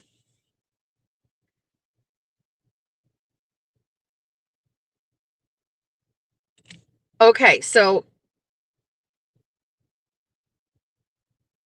hot and bravoed. Where's Jay Walsh? She posted. Oh, she posted the screenshots.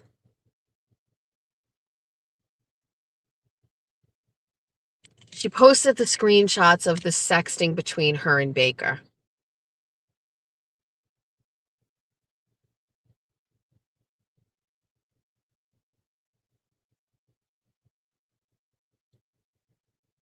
And then, oh my God.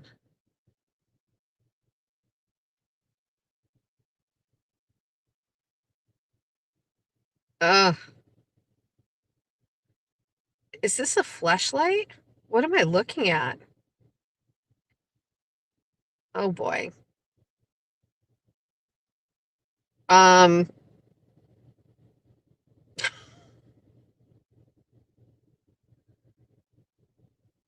Yikes. Okay, I need to look here. So let me go here. Let me go here. I need to just look at this. First of all, are these things still up?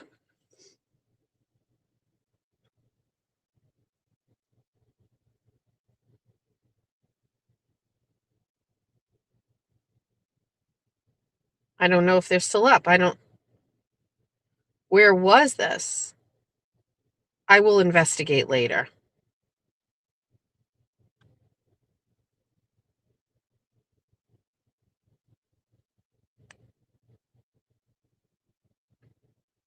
I don't see it, but I don't know what time it was, so I'm still scrolling. Hold on. I'm looking.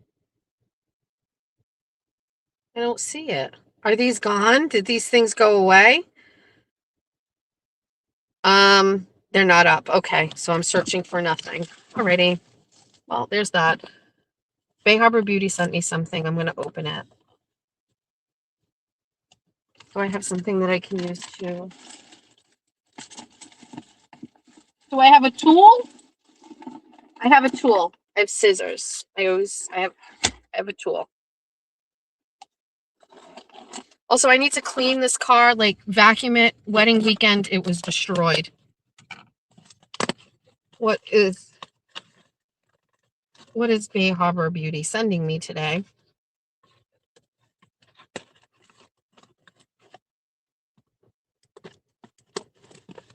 What's this? What is this? What is this? What is this little thing? Unscrew the wooden cap and remove the inner plastic stopper. Screw the cap back on tightly. Tip the bottle upside down for 10 seconds to soak up the cap, hang freely, and enjoy your fragrance. Retip as needed to refresh scent. Bay Harbor Beauty. It's this cute little charming little thing, and it goes in my car. What is this? What's it smell like? What is this? What is this? Wait, what is this scent? Is she here? Is she in the chat?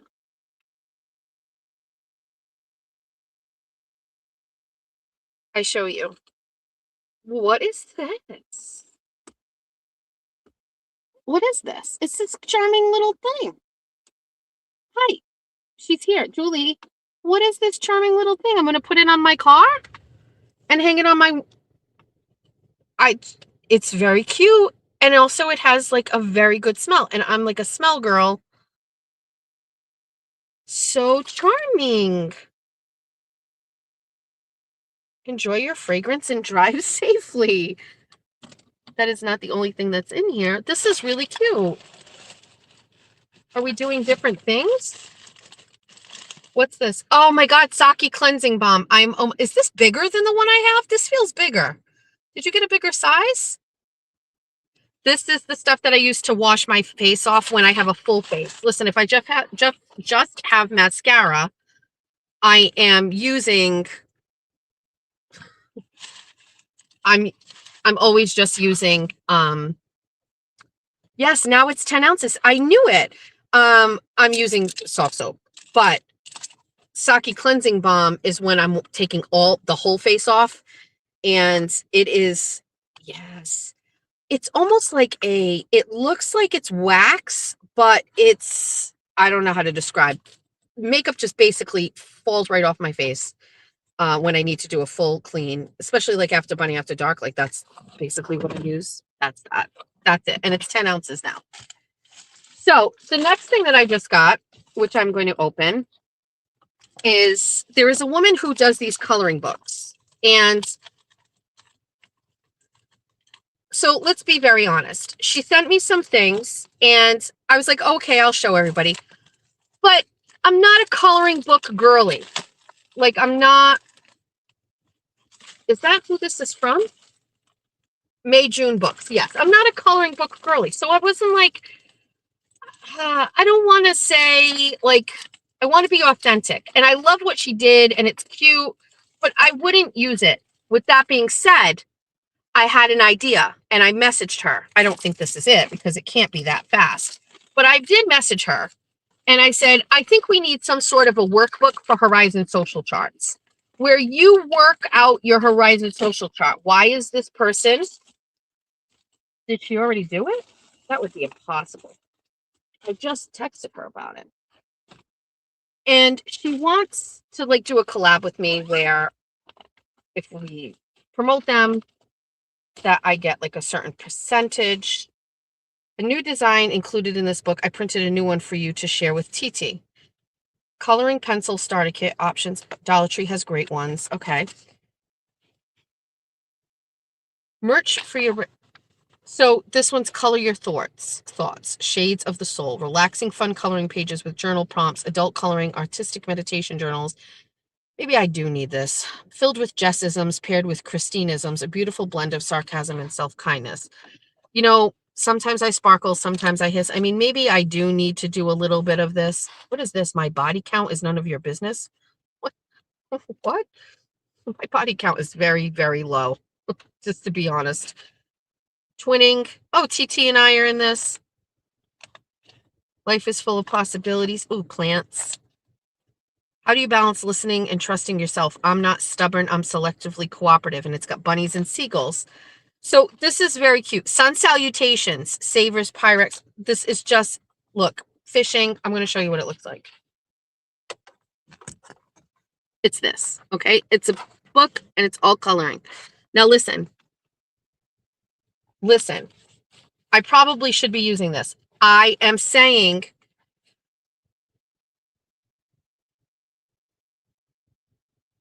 May June Book handles all orders, payment, shipping. She wants me to earn a commission. Think of it as merch. Show the book on your YouTube presentation as a commercial.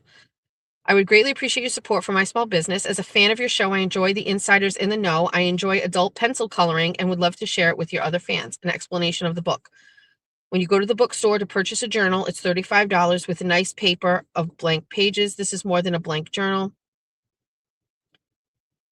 So this is Christine, and she put this together. Now, I at first was like, I'm looking at this again a second time, and maybe this is something that I would do.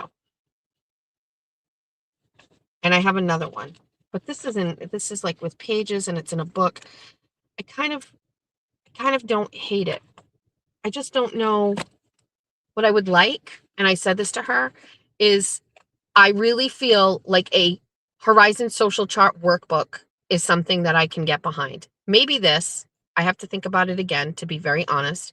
And it doesn't hurt me to promote it because it's a woman's small business and I don't have to be 100% on board with it. But if she can make a Horizon Social Chart workbook and talk about all of the reasons why someone goes above a chart and below a chart, and then you revisit the chart and special categories in the chart, I would really like to see that. I showed you. This is it. It's pages.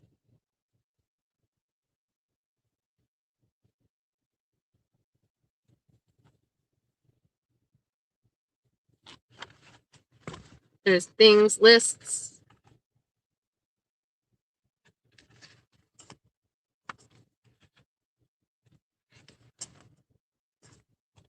It's all of these things. And it comes in a cute little Casey thing, which these remind me of what the bitches use for.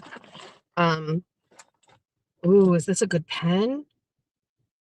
Wait, I would just buy this pen alone. Hold on. Oh, love a good pen. Love a good pen. Yep. Anyway, I will look at this again, Christine. Thank you. Where do we go to purchase these? Let me tell you right now. It is May June Books LLC. No, wrong. Is her website even on here?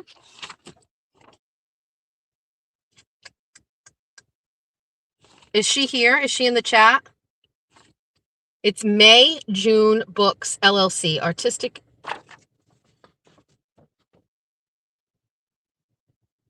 It's this.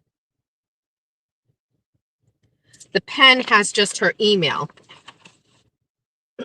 May June Books LLC at gmail.com.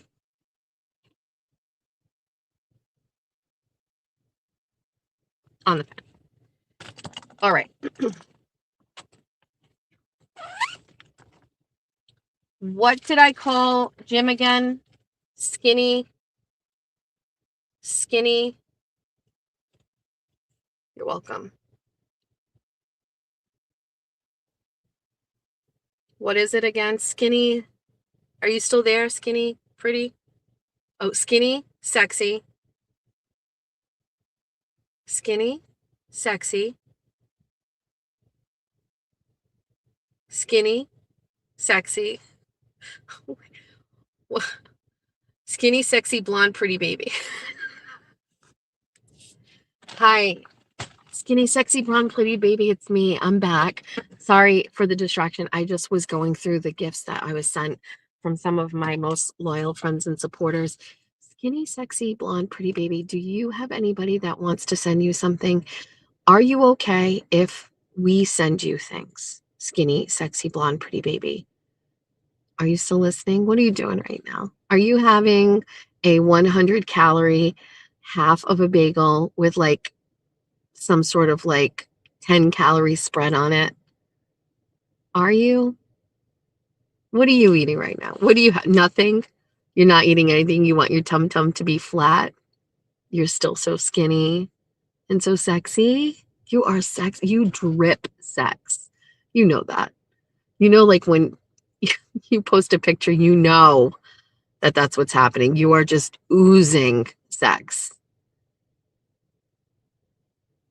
You sex kitten, you. You're so sexy.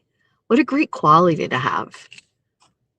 to be skinny and sexy and pretty. Ah, gorgy, straight gorgy.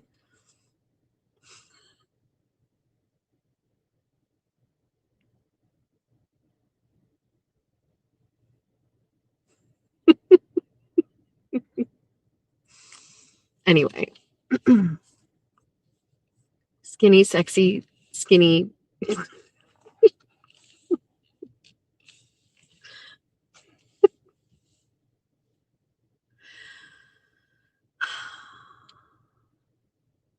You turned it around for me, skinny, sexy baby. No throw up emojis. She is skinny. She is sexy. She's blonde. She's pretty. And she's a baby. And I will not accept anything else but that right now. No more. Nothing else.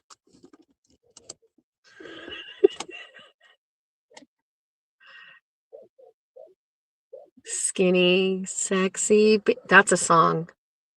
You are my skinny, sexy, pretty blonde baby. Something like that.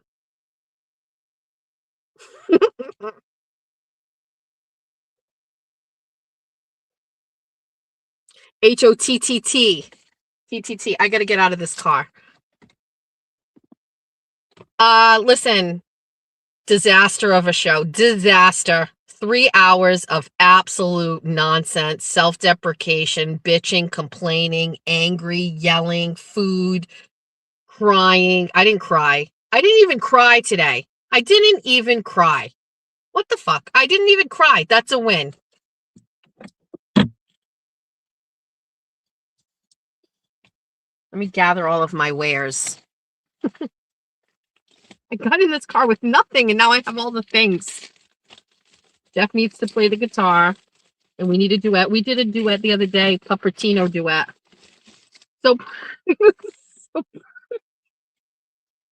I got through a whole fucking show without tears, Irish Flynn.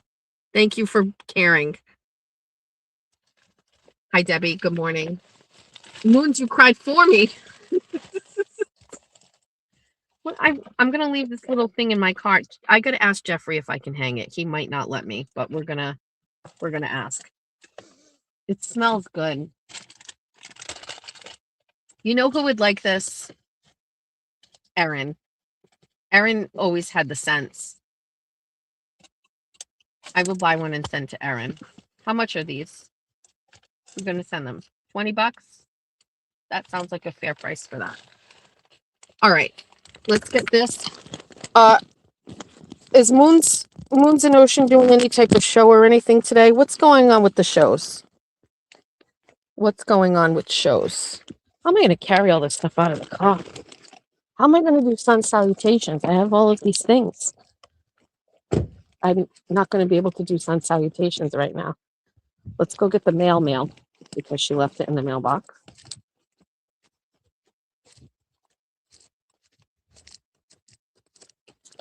When we were going on our vacations down the Cape, oh my God, so much mail. What's all this? What are we doing?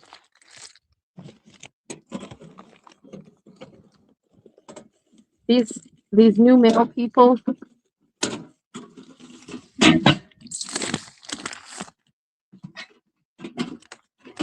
That's my mail lady, but on Saturday I must have had a different mail person because she was on vacations, and they just stuff it in, just like your dad does.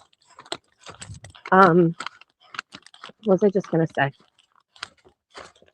Oh, we were on vacations because we were worried about like. Hi, Jack. Good morning. What's wrong? You got an interview? Yeah. What? Where? I'm live, by the way. Yeah. Really? Yeah. That fast? Yeah. Let's fucking go.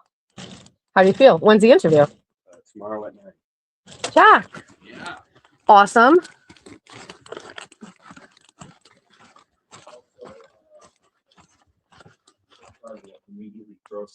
Yeah, I just walked in the door. Are you giving me like a problem I need to manage right away?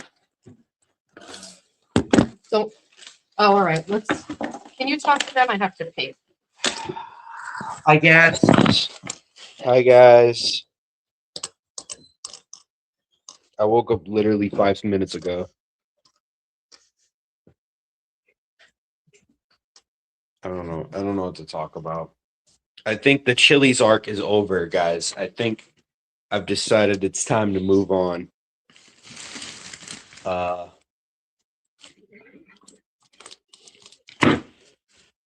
It's for Dunkin'. Dunkin' Donuts. So I can work in the morning. I don't have to deal with, the Chili's cult. I don't know how to describe it, but the environment at Chili's is extremely like culty. Like I don't like we hired back like a manager that used to work there. He's like super old and like everyone's really excited for him. He does not know how to do this job. Like he's not competent at all. Why? I'm not doing it. No one cares. I literally don't care. It's just not. Chili's is just not. It's culty, and everyone there is like. I think it's gonna be culty everywhere, though. They shut their brain off, and they just. But like, I'm so knee deep into Chili's that like, even if another place is culty, I don't have to get involved. Like I didn't see it coming when I started at Chili's, and now I'm in too deep. Now at another place, I'm able to just completely disassociate from it. Right. I like, Well, and yeah, they all like it's all the same shit, but I'd rather go somewhere where it's just it's a fresh start and I can completely move on. we also have an issue with Jack with his pay. So he used to be like a busser or whatever. And Yeah, then- they've been paying me the wrong rate for fucking a year, and I have to go write an email and bitch my way. Well, they acknowledged immediately. So Yeah, they they immediately fixed it, so that's acknowledged good. that like when you move from busing to go, they up you $1.50 more an hour. So he was getting 15. I was getting paid $6.75 with tip. Right. That's a different thing. Okay, but you were supposed to get I a was certain supposed to dollar get amount. $16.50. And he I was never getting noticed it. He never looked at his paycheck stub. And when he noticed it, he brought it to the attention of his boss. And his boss was like, oh, okay, sorry. And they changed it immediately. Well, now you need to go back and have them calculate a whole year's worth of an additional $1.50 an hour for every hour you worked. It was supposed to have been changed when he got hired. It's not his fault he didn't recognize it, but that's indeed what he should have been paid. So he needs to do that. So that's where we're at with that. So I need to stay at Chili's long enough to get that there. So why don't you what we can do, let me just call the eye doctor place right now and tell them those glasses broke and see if they can fix them for you right now. Yeah, And then you have an appointment. What day is it? Did I make it for? I don't remember. Thursday or this week or next week? I literally, Let me see this for a second. Is it just the screw? yeah, it's literally just this. Okay, I'm gonna call them and have them fix it for you right now. So give me a minute and let me just call them. And I'm gonna say, are you working right now? What do you have to do? Can you head over there? Do you know where it is? Yeah, why are you asking No, so many questions? Because I'm trying to make a Yes, move I here. know where it is. I You've know been how there to get yourself, I've right? been there by myself. I can get there. Let me call them. Oh no, they're closed on Mondays. Ugh. Is there like a fix we can get? Well, let me take a look at it. I also don't want to look like the fucking bumble. This is just a pin. This is it. Okay. Yeah, that's what I'm saying. Is there Okay, like yes. something we can do? I don't know where they sell them. I'm sure Amazon has them, but Can I go to like another place? Like another another eye doctor place. they be able to Yeah, do? I mean, you're not a customer there, but CVS sells repair kits with screws. That's great. Thank you, chat. So you want to head over there and they'll sell screws and you just, that's it. It's not broken. It's just the screw. You don't have the screw, I'm assuming. How do I even find that? Okay, head to CVS. I bet Walgreens has I'm it. not bumbling around CVS looking for this. Like I need to know the exact model and everything. What? Knock it off. I do not do I'm going to find it for you at Walgreens right now. I don't do stores well. I don't like going into a store not knowing where I'm going. Like, it's one of my least favorite experiences. It really is. It's the worst thing ever. Like, Walgreens eyeglass repair kit.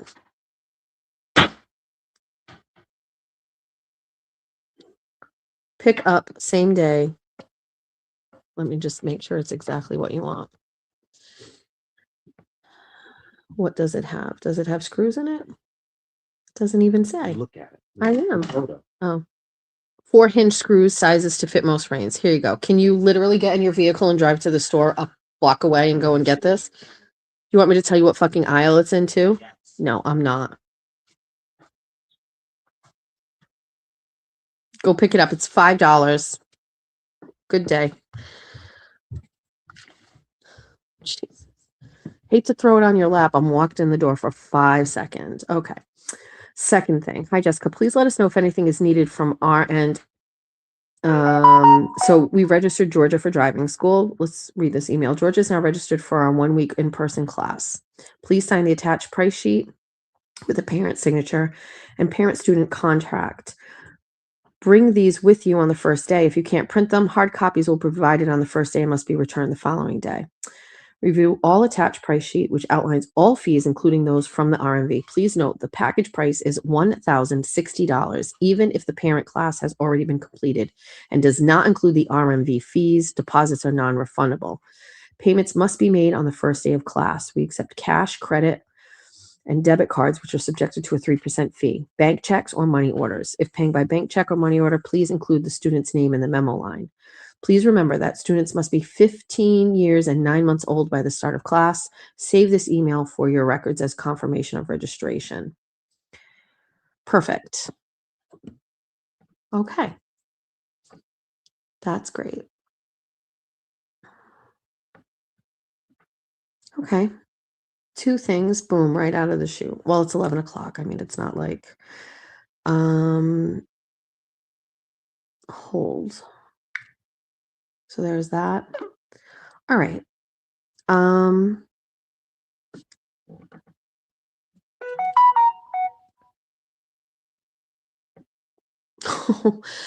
Mermaid Mary says, I think I put an eyeglass repair kit in the bride emergency kit, but Julia does have the kit. Well, it's at her house. But of course you did, Mermaid Mary. A lot of that I hope you listened, but a lot of that made its way to Italy. All right.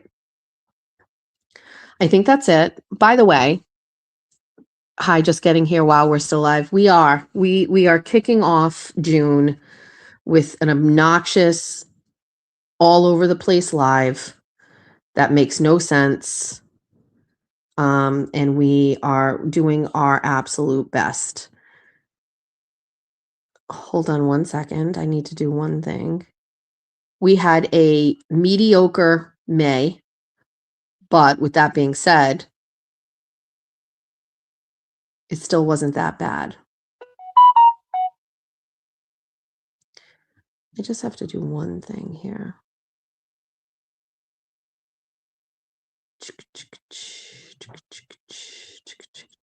Something I needed to do and I forgot to do.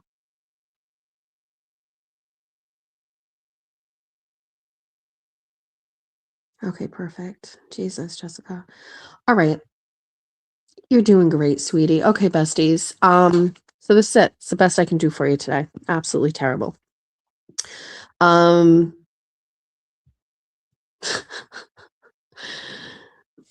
Skinny, sexy, blonde, pretty baby.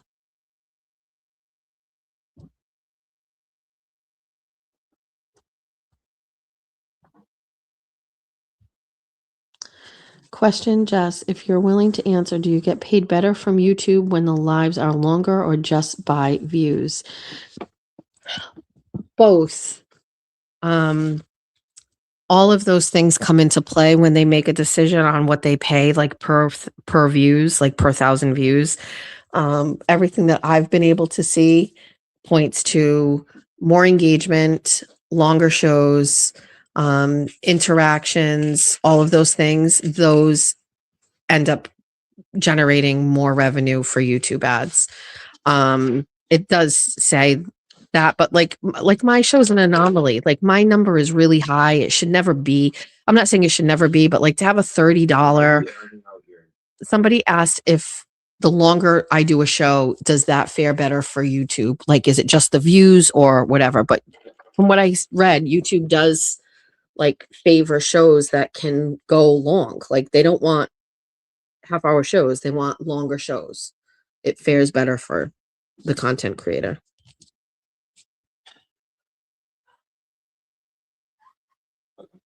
What aisle was it in?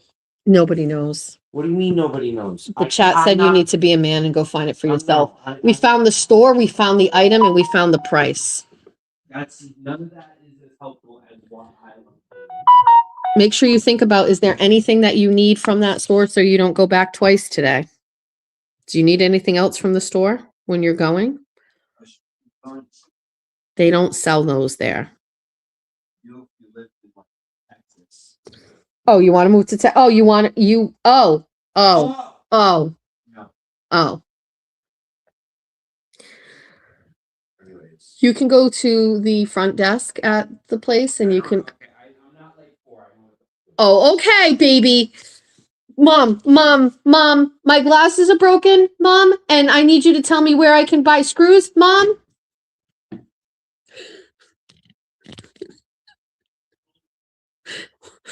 Wait, hi, baby gorgeous. Did you just change your name? Did you change your name to say? Is that all right? Everybody say that they hope that skinny, sexy, pretty baby, blonde baby has a great day. I hope you do. Okay. All right. Bye, besties. I'll see you tomorrow. Bye. Bye. It's all your favorite Jess Machado songs on one CD. Wake up in the morning feeling